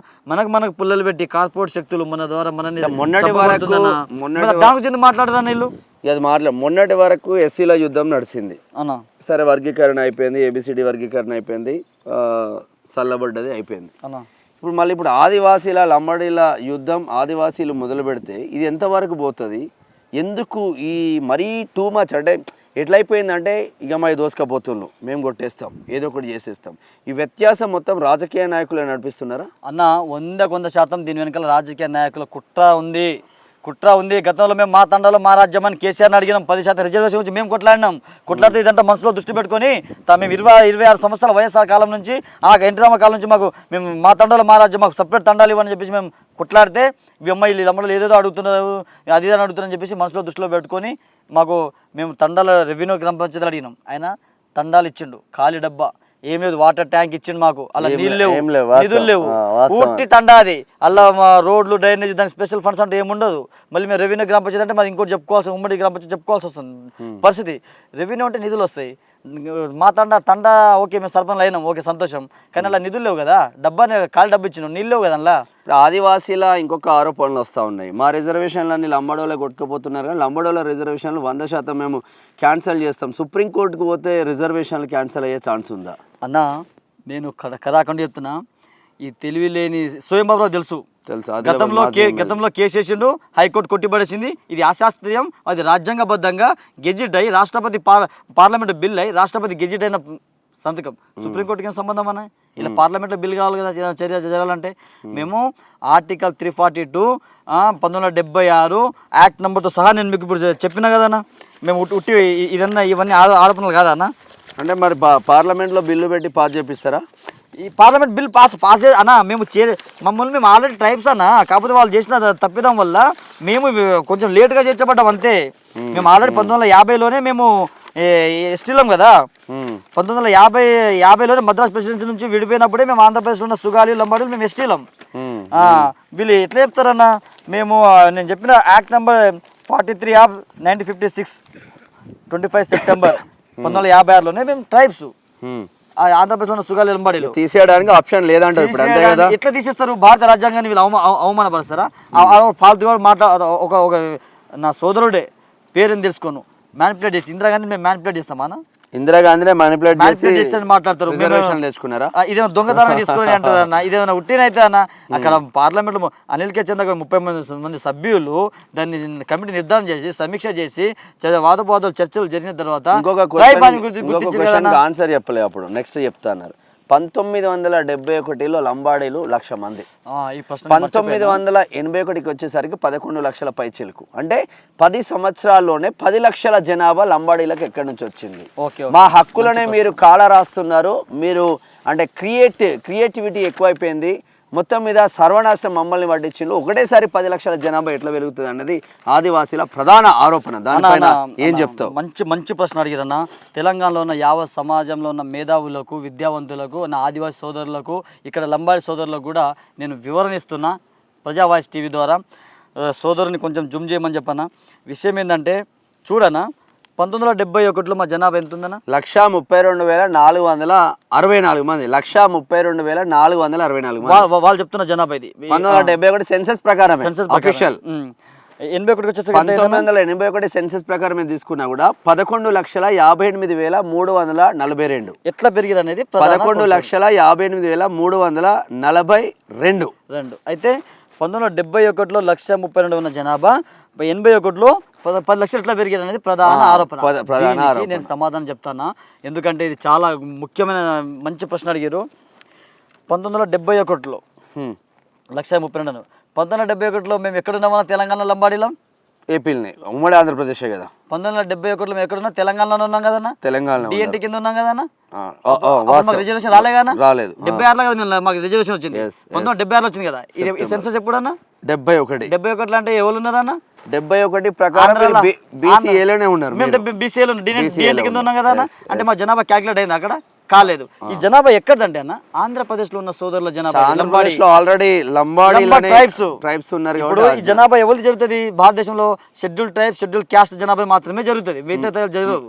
ఆ షెడ్యూల్ ట్రైబ్ అంటే ఎవరు? Schedule caste. ఇప్పుడు లంబాడీలు కదా. షెడ్యూల్ ట్రైబ్, షెడ్యూల్ క్యాస్ట్ జనాభా జరిగినప్పుడు తెలంగాణ లంబాడీలు మేము ఎస్టీలుగా గుర్తించబడలేదు కదా.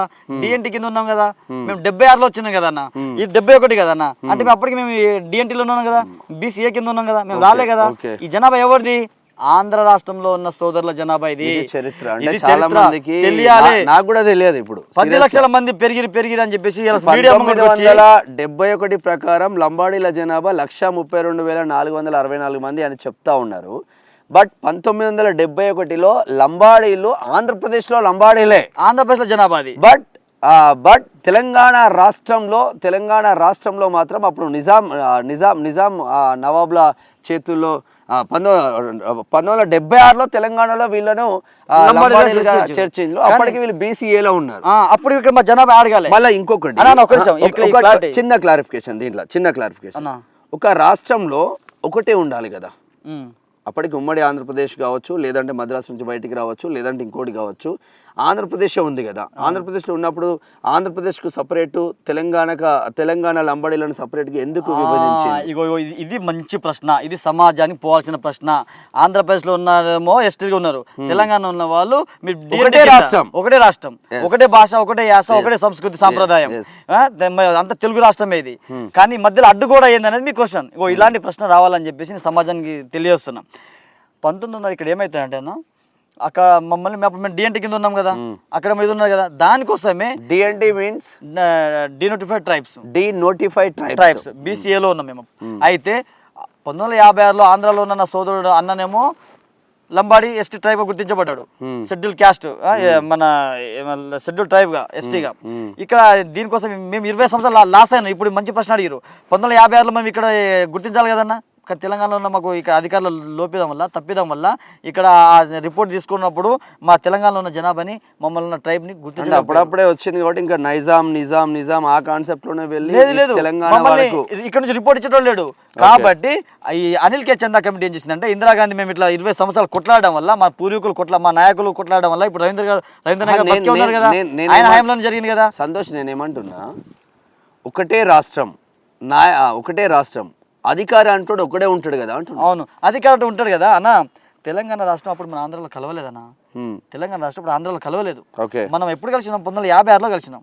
56లో మనం ఇక్కడ రిపోర్ట్ మనల్ని ఇక్కడ గుర్తించలేదు కదా. దానికోసం మేము నష్టపోయినాం. 20 సంవత్సరాలు మేము నష్టపోయినాం. దాని ముందే గుర్తించలేదు. 71 గురించి మాట్లాడలేదు అన్న. మేము తర్వాత మా వాళ్ళు కొట్లాడ ఉద్యమాలు, ధర్నాలు చేయడం, అన్నగా రాస్తారోకోలు అవి ఢిల్లీ పోవడం వల్ల 1976లో ఏరియా గుర్తించబడ్డా ఏరియా రిస్ట్రిక్షనల్ రిమూవల్ యాక్ట్ ద్వారా, అంటే ఈ రిస్ట్రిక్షన్ ఏదైతే ఉందో ఏరియా, ఈ అడ్డుగోడను తొలగించండి అని చెప్పేసి ఆ కమిటీ రిపోర్ట్ ఇస్తే అప్పుడు మేము కలుసుకున్నాం. సేమ్ చేతులు కలుపుకున్నాం. మధ్యలో మాకు అడ్డుగోడ ఉండే.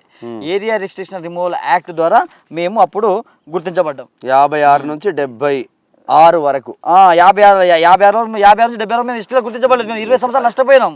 56 వరకు 56 నుంచి 76 వరకు సంవత్సరంలో వాస్తవంగా ఏంటంటే 56లో చేసిన పొరపాటు వల్ల బీసీఏలోనే కొనసాగిండ్రు నైజాం స్టేట్ ఇక ఇదంతా మన తెలంగాణ బార్డర్ అంతా 20 సంవత్సరాలు కొట్లాడడం వల్ల 1976లో ఏరియా రెస్ట్రిక్షన్ రిమూవల్ యాక్ట్ అనేది తీసుకురావడం వల్ల మాకు ఎస్టీలుగా గుర్తించబడ్డాం. దానికి సంబంధించిన 1976 యాక్ట్ మీకు చూపించిన కదా, ఇప్పుడు నేను ఆ గెజెట్ మీకు చూపించిన కదా, భారత ఇచ్చిన ఆ gazette 1976 area restriction removal act తీసేసి అప్పుడు తెలంగాణ లంబాడి సోదరులను చేర్చారు. ఇప్పుడు జనాభా ఎట్లా పెరుగుతుంది అని అంటాడు. 81 అయితే ఇప్పుడు ఏమైతుందంటే 76లో గుర్తించారు కదా, 81లో జనాభా మళ్ళీ జనాభా లెక్క చేయాలి కదా, అప్పుడు తెలంగాణలో ఉన్న లంబాడీలు ఇలా టాలీ అవుతారు. ఇది అసలు చరిత్ర ఇది.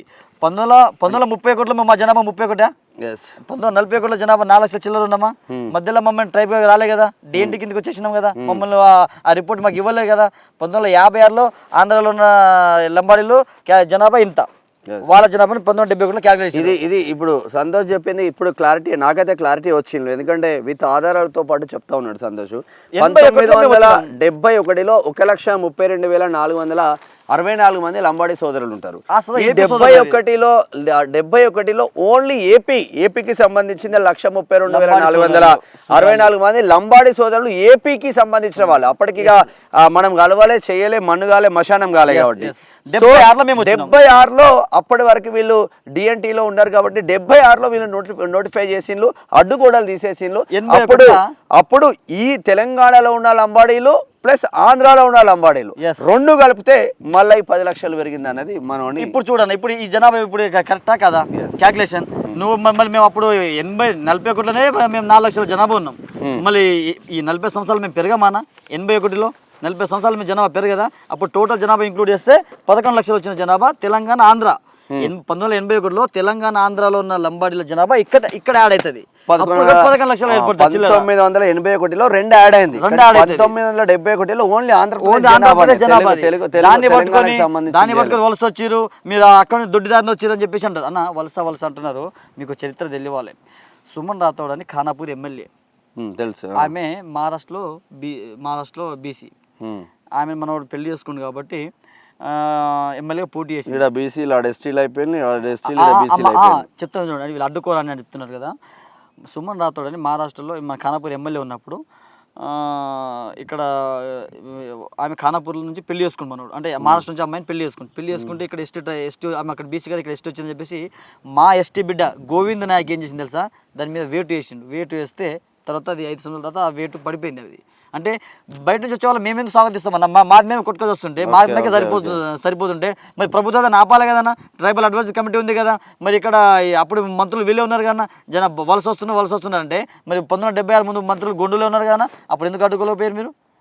ఇది అంతా అవాస్తవం, చరిత్ర అంతా వక్రీకరించి వలస అంట. అన్న మా లంబాడిల్లా మా అమ్మకు మేము 8 మంది కొడుకులం, 4 చనిపోయారు.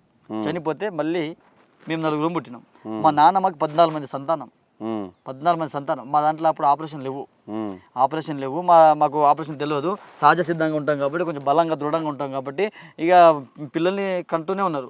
ఒక అవగాహన లేదు, ఎక్కువ జనాభా ఉంటే ఇట్లా ప్రాబ్లం వస్తుంది, ఫుడ్ ఏమంతా దొరికని. అప్పుడు మాకు ఎవరు చదువుకున్నాడు, మా ఇంట్లో ఎవరు చదువుకోలేదు. ఇప్పుడు మా సంఖ్య తండా ఉంది, కొంతమంది భీమా తండా ఉంటుంది, రామ్నాయక్ తండా ఉంటుంది. అంటే ఒక్కటే ముసలోడు, ఒక్కటే వ్యక్తి పెళ్లి చేసుకొని అక్కడ స్థిరమవుతాడు. ఆయన ఒక 10, 15, 20, 18 మంది పిల్లల్ని అంటాడు. ఆయన పేరు మీద తండ వచ్చేస్తుంది ఆడ ఆయన పేరు మీద ఒక తండ. అంటే మా దాంట్లో జనాభా పెరగడానికి ఆస్కారం ఉండే అప్పుడు ఈ కుటుంబ నియంత్రణలు, యవగానాలు ఇట్లా ఉండే మాకు చెప్పలేదు. ఇప్పుడు మా జనాభా 1, 2, 3 ఉంటారు. కొంతమంది అయితే మగపిల్లాడు పుట్టేదాకా చేసుకున్నారు. 10 మంది ఆడపిల్లలైనా కూడా మగపిల్లాడు పుట్టేదాకా. ఇప్పుడు మా మామ, నా సొంత మామ, 5 ఆడబిడ్డలు, చివరికి ఒక మగ పిల్లాడు పుట్టిండు. ఇప్పుడు మా జనాభా పెరగదానా? అంటే మా దాంట్లో ఇట్లా నేను ఏమంటే జనాభా పెరగడానికి కారణం ఏంటంటే ఇదొక కారణం కూడా ఉంది. మా దాంట్లో ఇట్లుంటుంది. ఇప్పుడు మీరు రండి, మా సొంత మామ ఇక్కడ ఉంటారు ఈసీఎల్లో, ఆయనకు 5 అమ్మాయిలు, 1 కొడుకు. కొడుకు కోసం అంటే అట్లా కొంతమంది అప్పుడు గతంలో మా తాత పూర్వీకులు అయితే ఇక ఒకడే ఉంటాడు. భీమానాయక్ తండా, సంఖ్యానాయక్ తండా, ఇక్కడ మంగ్యానాయక్ తండా అని ఉంటుంది. అంటే ఒక క్యాండిడేట్ వస్తాడు, ఆయన 10-15 మంది సంతానం అయితే అదొక తండా లెక్క ఏర్పడుతుంది, సామ్రాజ్యం అయిపోయింది అట్లా. నేను చెప్తున్నా చివరిగా సంతోష్, లాస్ట్ క్వశ్చన్ అన్న, అసలు ఆదివాసీ బిడ్డలకు కానీ ఇటు లంబాడి బిడ్డలకు కానీ ఒక లంబాడి యువకుడిగా చదువుకున్న యువకుడిగా ఏం చెప్పదలుచుకున్నావు? ఫైనల్ క్వశ్చన్ అంటే విషయం ఏంటంటనా, ఫస్ట్ నా ఆదివాసి సోదరులకి నేను చెప్తున్నా, మిత్రులారా మీ మీద నాకు సోదర భావం ఉంది, మీ మీద నాకు ఎప్పుడు కోపం రాదు. ఎందుకంటే మనం అన్నదమ్ములా కలిసి ఉన్నాం. మన మధ్యలో చిచ్చు పెట్టిన దొంగ నా కొడుకేవాడు, దాని వెనుక లబ్ధి ఉంది, దాని వెనుక ఇది కారణం ఏమిటి, ఎందుకు ఇన్నేళ్ళ నుంచి లేని పంచాయతీ, మనల్ని ఎందుకు అభివృద్ధికి అడ్డుకున్నది ఎవడు? మన పీసా చట్టం ఉంది, ఇప్పుడు దాన్ని తుంగలో దొక్కేసినారు. 170 చట్టం ఉంది, మన భూములు మనమే కాపాడుకోవాలి. కానీ గిరిజనులు కాని వాళ్ళు ఇలా మన భూములను కొల్లగొట్టడానికి, మన అడవులను ధ్వంసం చేసి ఖనిజ సంపదను దోచుకోవడానికి రాజకీయ నాయకులు ఆడుతున్న కుట్ర. తెల్లం వెంకట్రావు మరి ఎంపీ స్వయం బాబురావు అప్పుడు ఎంపీ ఉన్నప్పుడు మరి స్పెషల్ ఫండ్ తీసుకొచ్చి ఆ వెనుకబడ్డటువంటి నా ఆదివాసీ సోదరులని నువ్వు ఎందుకు ఒక స్పెషల్ కోచింగ్స్ ఇప్పలేకపోయినావు? ఒక ఐఏఎస్ జేఈ మెయిన్స్ కోచింగ్ని ఒక క్యాంప్లో ఏర్పాటు చేసి స్పెషల్ ఫండ్ కింద వాళ్ళ అభివృద్ధికి ఎందుకు పాటుపడలేకపోతున్నావు? ఆదివాసీ సోదరులు, మిగతా సోదరులు అన్న ఓపెన్గా మాట్లాడితే అసలు ఈ గోండు తెగ ఉందా? అసలు ఎస్టీలే కాదు వీళ్ళు. అసలు ఫస్ట్ బయటికి పోవాల్సింది నేనే. అది నేను మాట్లాడుతున్నానా? దేశంలో వీళ్ళు ఎక్కడున్నారు అడుగు, ఇక్కడే ఉన్నారు. గోండు అసలు ఎస్టే కాదన్న. గట్టి మాట్లాడితే ఇప్పుడు చరిత్రలో నేను కూడా పోవాలనుకుంటే, కానీ దాన్ని పోదలుచుకోలేదు. ఈ దేశంలో ఎవరైనా హక్కులు కావాలంటారు, కానీ తీసేయమని ఇంతవరకు ఎవరు అడగలేదు. రిజర్వేషన్ కావాలని చెప్పేసి పక్క రాష్ట్రాల్లో పోరాటాలు నడుస్తున్నాయి, కానీ తీసేసే అధికారం వీళ్ళకి ఎక్కడదన్నా? ఎట్లా వచ్చింది? నువ్వు నిజంగా ఆదివాసీ సోదరులు కొంచెం వెనుకబాటు ఉన్నారు. దానికి కారణాలు వాళ్ళ నాయకులు, మన రాజకీయ నాయకులు చేసిన తప్పిదం వల్ల నా సోదరులు కొంచెం ప్రభుత్వ ఫలాలు వాళ్ళ ఇంటి దాకా పోకపోవచ్చు. కాబట్టి మనం ఏం చేద్దాం, కూర్చొని మాట్లాడదాం. మీకు ఎక్కడ అన్యాయం జరిగిందో చెప్పండి, కూర్చుందాం. మమ్మల్ని పిలవండి, మేము వస్తాం, మీరు రండి, కూర్చొని ఇవో మన 10% రిజర్వేషన్ ఉంది, ఇలా మాకు వస్తలేదు మీకు వస్తుంది అని అంటున్నారు కదా. ఎక్కడ లోపం జరిగింది? మీరు ఎందుకు రాలేకపోతున్నారు? ఎందుకు చదవలేకపోతున్నారు? ఎందుకు బయట ప్రపంచానికి పోటీ పడలేకపోతున్నారు? విద్య అనేది ఎవరికైనా ఇదన్నా? అందరి హక్కు కదా అన్నది. ప్రాథమిక హక్కులో విద్య అనేది ఒకటి ఉంది కదా అన్న. దాన్ని చదువుకొని నువ్వు బయటకు వచ్చి సమాజంలో నీ వర్గాల ప్రజలకు తిరిగి జాగ్రత్త చేయాల్సిన బాధ్యత ఉంది కదన్నా. ఆ గోండు ఏమో ఆయన స్వలాభం కోసం బయట డబ్బులు తీసుకుంటాడు. ఉద్యమాన్ని అన్న, ఈ ఉద్యమాలు ఎప్పుడు తెలుసా అన్న? ఎప్పుడైతే వీళ్ళు రాజకీయంగా గుర్తింపు ఉండదో, స్వయం బాబురావు అధికారంలో ఉన్నప్పుడు రావు, వీళ్ళకు ఆ రాజకీయంగా ఉనికి కోల్పోతున్నా అప్పుడు ఉద్యమం ఉసగొలుపుతారు. నా అమాయక సోదరులను ఉసగొలుపుతారు. వాళ్ళు హైలైట్ అవ్వడానికి, వాళ్ళు లబ్ధి పొందడానికి ఈ సమాజాన్ని ఆడుకుంటున్నారన్న. చాలా బాధాకరమైన విషయం. ఆదివాసీల మిత్రులారని చెప్తున్నా, మన రాజకీయ నాయకులకు చెప్పాలి నువ్వు గట్టిగా. నేను రాజకీయ నాయకులు చెప్తున్నా. ఇప్పుడు గతంలో కేసీఆర్ ప్రభుత్వం ఉండే, ఈ ఆదివాసీ సోదరులకు ఎవరు ఉసగొల్పారు? ఇప్పుడు బీజేపీలో ఉన్న ఈ స్వయం బాబురావు, కొంతమంది టీఆర్ఎస్ ప్రేమ్ సింగ్, కొంతమంది ఎమ్మెల్యేలు ఉండే, వీళ్ళు ఉసగొల్పి మా మధ్యలో కొట్టువ పెట్టారు. దానివల్ల జీవో నెంబర్ 3 రద్దు అయిపోయింది. మిత్రులారా, నేను ఆదివాసీ సమాజానికి నేను రిక్వెస్ట్ చేస్తున్నా, వినండి. విద్యావంతులారా, మేధావులారా, ఒకసారి ఇంటికాడ కూర్చొని ప్రశాంతంగా ఆలోచించండి. మనం వెనుకబాటు పడడానికి కారణం ఏమిటి? ఎవరు రిజర్వేషన్ తింటున్నాడు? మరి లంబాడి సోదరు చదువుకుంటున్నాడు, మరి మనం ఎందుకు చదువుకుంటలేము? మనకు గతంలో 1976లో మన ఎమ్మెల్యేలు ఎవరు, ఎంపీలు ఎవరు, మన మంత్రులు ఎవరు? మీకు గోండు సోదరులే కదా. మేమంతా 76లో వచ్చినాం కదా రిజర్వేషన్.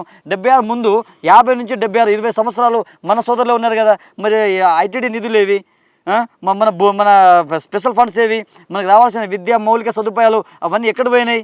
ఇప్పటికన్నా మా ట్రైబల్ నిధులు మా సోదరులు పడుతున్నాయి.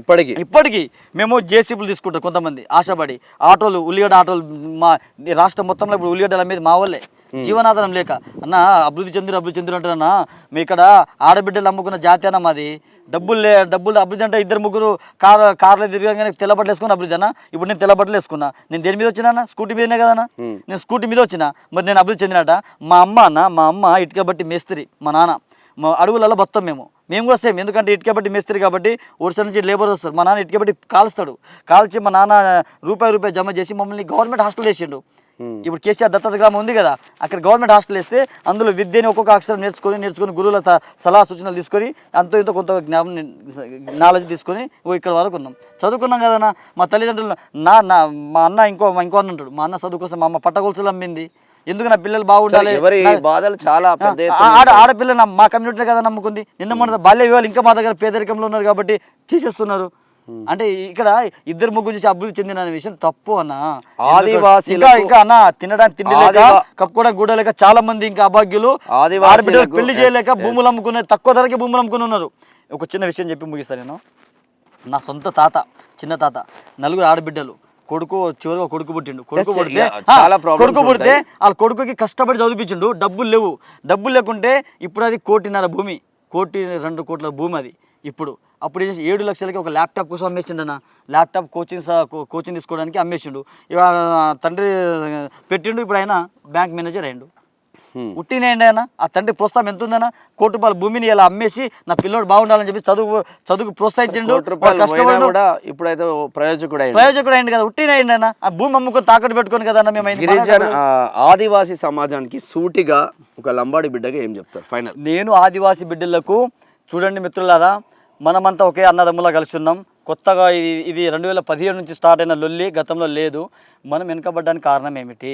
మనకు కేటాయిస్తున్న ఈ నిధులు ఆ పేపర్ ప్రజెంటేషన్ మాత్రం అసెంబ్లీలో చూపించడానికి, కేంద్రంలో పేపర్లో చూపించడానికి, ఆ బిల్లు పాస్ అవ్వడానికి మాత్రమే అది కాగితాలకి పరిమితం అవుతుంది. అందులో ఉన్న రూపాయి మన ఇంటికి వస్తుందా, మన ఏజెన్సీ ప్రాంతాలకు వస్తుందా, మన ఆదివాసీ గూడాలకు, మన తండాలకు, కొండ హిల్స్ గూడాలకు మన పొలాలు మనకు సమృద్ధిగా 100% మనకు వస్తుందా? ఒకసారి ఆలోచించండి. రావట్లేదు. దాన్ని మన శత్రువు ఎవడో గుర్తించండి, మనం రెచ్చగొడుతున్నాడు ఎవడో వాడిని గుర్తించండి. మేము లేని జనాభా మీరు 3%. 3%లో మీరు 3 ఎమ్మెల్యేలు అవుతారు. 3%లో ఉద్యోగాలు రిజర్వేషన్ 3% వస్తుంది. మేము మా హ్యూజ్ కమిటీ ఉంది, ఇంకా మా వల్ల మీకే ప్లస్ అవుతుంది. 7% మేము, 3% మీరు. ఈ 7%లో ఉన్న జాబ్లో కొట్టుకుంటే మిమ్మల్ని వద్దన్నదా? 3% మీరు ఉన్నారు కదా, మీకు 4%, 5% కాదు, 10% ఉంది కదా. ఆ 10%లోకి ఉద్యోగాలు తీసుకో. ఎవరొద్దన్నా మేము మా ఉద్యోగాలు తింటే మేము ఏడ్చినామా మిమ్మల్ని? చదువుకోవాలి కష్టపడి. హైదరాబాద్లో నా సోదరులు ఆటోలు ఉన్నప్పుడు కోచింగ్ సెంటర్లో చూడండి, మీరు దిల్సునగర్ కానీ ఇక్కడ మన గ్రూప్స్ కోచింగ్ తీసుకుంటాం కదా, ఆర్టిస్ట్ క్లాస్ కూడా చూడండి, వాళ్ళు పొద్దున్న దాకా చదువుతాడు. మళ్ళీ తల్లిదండ్రులు అడగాలి, డబ్బులు లేవు, నువ్వు ఇంటికి వచ్చారని అంటారు. వాళ్ళు ఏం చేస్తారు? క్యాబ్ పోతారు, కొంతమంది క్యాబ్ వస్తారు, కొంతమంది జియో పోతారు. ఆటోలు బుక్ చేసుకుంటే లంబాడి బిడ్డలు ఫంక్షన్ హాల్లో క్యాటరింగ్ పోతారు అన్న, నైట్ క్యాటరింగ్ పోయి పొద్దున్న చదువుకుంటారు అన్న. ఈ టాలెంట్ ఎవరు సొత్తన్న? ఇప్పుడు గ్రూప్ IAS IPS అవుతారంటే అది సెంట్రల్ పెడుతుంది. దానికి ఎన్ని ఎగ్జామ్స్ ఉంటాయన్న? మెయిన్స్, ప్రిలిమ్స్ అన్ని క్వాలిఫై కదా పోవాల్సింది. ఉట్టిస్తున్నారన్న.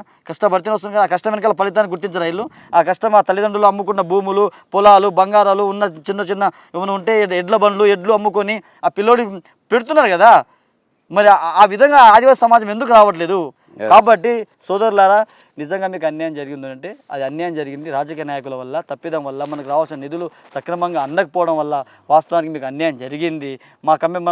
మన సోదరులు ఏంటంటే కష్టపడే తత్వము, ఎదుటి వాళ్ళని చూసి నేర్చుకునే తత్వము, వాళ్ళకి బతకాలి, వీళ్ళకి బతకాలి, అభివృద్ధిలో చెందాలి అని ఒక తాపత్రయం ఉంటుంది. మరి ఆ తాపత్రయం మీలో ఎందుకు రాలేకపోతుంది? మరి మన పాలకులు స్వయంబాబురావు ఏం చేసిండు, తెల్ల వెంకటరావు ఏం చేసిండు, గత చరిత్ర ఏంటిది? కాబట్టి ఒకసారి పసిగట్టాలి. నిజంగా మీకు అన్యాయం జరిగితే సో ఇది తక్షణమే రావాలి అన్న. ఇప్పుడు రేపు భవిష్యత్తులో ఏం జరగబోయేనా ఇది ప్రభుత్వందే బాధ్యత. ఇది ఎందుకంటే ఇది మరో కుకీ మైతిల మణిపూర్ ఘటన అవుతుంది. ఇది కాకూడదని చెప్పేసి నేను వేడుకుంటున్నా, నా సమాజాన్ని వేడుకుంటున్నా. ఇక ఇప్పుడు ప్రభుత్వం వెంటనే జోక్యం చేసుకొని, మాకు ట్రైబల్ అడ్వైజరీ కమిటీ ఉంటుంది కానీ ట్రైబల్ సపరేట్ IAS IPS పిలవండి, ఒక కమిటీ వేయండి, ఏం జరిగింది ఈ సమస్యను ఇప్పుడు పుల్ స్టాప్ పెట్టాలి. పెట్టకుంటే రేపు వాళ్ళు ఒక డేట్ ప్రకటించారు, మా వాళ్ళు ఒక ఆత్మగౌరవ ర్యాలీ ప్రకటించుకున్నారు, వాళ్ళు అక్టోబర్ 6 నుంచి డేట్ ప్రకటించుకున్నారు. రేపు ఏం జరగబోతుందన్న? దీన్ని ఎవరు అడ్డుకట్ట వేయాలి కదా. చూస్తూ మీరు సినిమాలలో, టీవీలలో మా మిత్రులారా మనము రోడ్ల మీద వచ్చి ధర్నాలు, రాస్తారోకాలు చేసుకుంటున్నాం. రేపు ఇంకా ఏం జరుగుతుందో తెలియదు. కాబట్టి ఎవరు అశాంతికి లోన్ కాకండి, శాంతియుతంగా ఉండండి. మీకు కావాల్సిన హక్కులు ఏమైతే ఉండదో ప్రభుత్వం పిలిచి, దీని ప్రభుత్వం మెయిన్ ముఖ్యమంత్రి రేవంత్ రెడ్డి గారు మీకు చేతులెత్తి నేను నమస్కరిస్తున్నా. మీ మీద నాకు హోప్స్ ఉంది. ఎందుకంటే గతంలో కాంగ్రెస్ పార్టీ మమ్మల్ని గుర్తించింది. కాంగ్రెస్ అంటే మా గౌరవం ఉంది, అభిమానం ఉంది. ఇందిరాగాంధీని తల్లిగా పూజించిన మా లంబాడి సోదరులు. ఈ సమస్యకు పరిష్కారం చూపే మార్గం మీ చేతుల్లోనే ఉంది. ఇలా ముఖ్యమంత్రి మీరు బాధ్యత వహిస్తున్నారు. ఈ రెండు తెగలను ఇది అశాంతికి గురి కాక ముందుకే శాంతియుతంగా ఉన్నప్పుడే మీరు తక్షణమే స్పందించి ఈ సమస్యను పరిష్కరించాలి. రేపు ఈ భవిష్యత్తులో ఏది జరిగినా పూర్తి బాధ్యత ప్రభుత్వందే. ఎందుకంటే యావత్ సమాజం చూస్తుంది. అలా ఆ సోదరులకు క్లారిటీ ఇవ్వాల్సిన బాధ్యత ప్రభుత్వం, అది ఒక ముఖ్యమంత్రిగా, ఈ రాష్ట్రానికి పెద్ద మనిషిగా మీ మీద పూర్తి బాధ్యత ఉందని చెప్పేసి నేను అన్న ద్వారా, ప్రజావాసి ద్వారా తెలియజేస్తున్నాను. వాస్తవంగా ఏంటంటే కోపాలకు పోతే ఇప్పుడు ఇద్దరు అన్నదమ్ములు కొట్టుకుంటే ఏమవుతుంది? పక్కోనికి కలిసి అవుతాడు. అదే అన్న బాధ అంతా. సో ఆదివాసీ బిడ్డలు కావచ్చు, ఇటు లంబాడి బిడ్డలు కావచ్చు, ఉన్న తెగళ్ళల్లో ఉన్న 33 జాతుల 33 తెగలు కావచ్చు, టోటల్ గా అందరు కలిసి ఉంటారే కలదు సుఖం అన్న చర్చ మాత్రం జరుగుతూ ఉంది. సరే, ఏది ఏమైనప్పటికీ నిజంగానే వాళ్ళు మా హక్కులనని కాల రాస్తున్నారు అని మీరు ఒక డేట్ ప్రకటించడం లేదు, మేము ఈ భూమి వారసులమని లంబాడి బిడ్డలు చెప్పడం, ఇది ఎక్కడికి మహాత్మ గౌరవం మీద దెబ్బ కొడితే మేము ఊరుకునేది లేదని లంబాడి బిడ్డలు, మా రిజర్వేషన్ల ఫలాలన్నీ వాళ్ళు అందుకపోతున్నారని ఇక్కడ ఆదివాసులు చిలికి చిలికి గాలివానలుగా మారుతూ ఉంది. దీన్ని ఇప్పుడే కూర్చున్నబెట్టి మాట్లాడితే సమస్యకు పరిష్కారం అయితే లభిస్తుంది. ఆధారాలతో సహా సంతోష్ నాయక్ ఇప్పటివరకు ముఖ్య సంతోష్ నాయక్ ఇప్పటివరకు మనకు చెప్పిండు. ఇంకా ఆదివాసీ బిడ్డలు ఇంకెవరైనా మీరు నిజంగానే మాకు అన్యాయం జరుగుతుంది అంటే ప్రజా వాయిస్ ఆఫీస్కి రండి. 100% మీ వర్షన్ కూడా ప్రజా వాయిస్ వినిపించే ఏర్పాట్లు అయితే చేస్తుంది 100%. ఇప్పటికైనా ప్రభుత్వాలు ఆలోచించి నిజంగా ఏం జరుగుతుందో రాష్ట్రంలో అందరికీ తెలిసిందే. మణిపూర్ ఘటన ఎంత పెద్ద ఎత్తున జరిగిందో అందరికీ తెలిసిందే. మైతీ కుకీల మధ్య యుద్ధం, ఇల్లులు తగలబెట్టుకొని ఆస్తులు తగలబెట్టుకొని ప్రాణాలను తగలబెట్టుకునే పరిస్థితికి వెళ్ళిళ్ళు. ఆ పరిస్థితి నా తెలంగాణ రాష్ట్రంలో రాకూడదని ప్రజా వాయిస్ మనస్ఫూర్తిగా కోరుకుంటుంది. చూద్దాం ఏం జరుగుతుందో.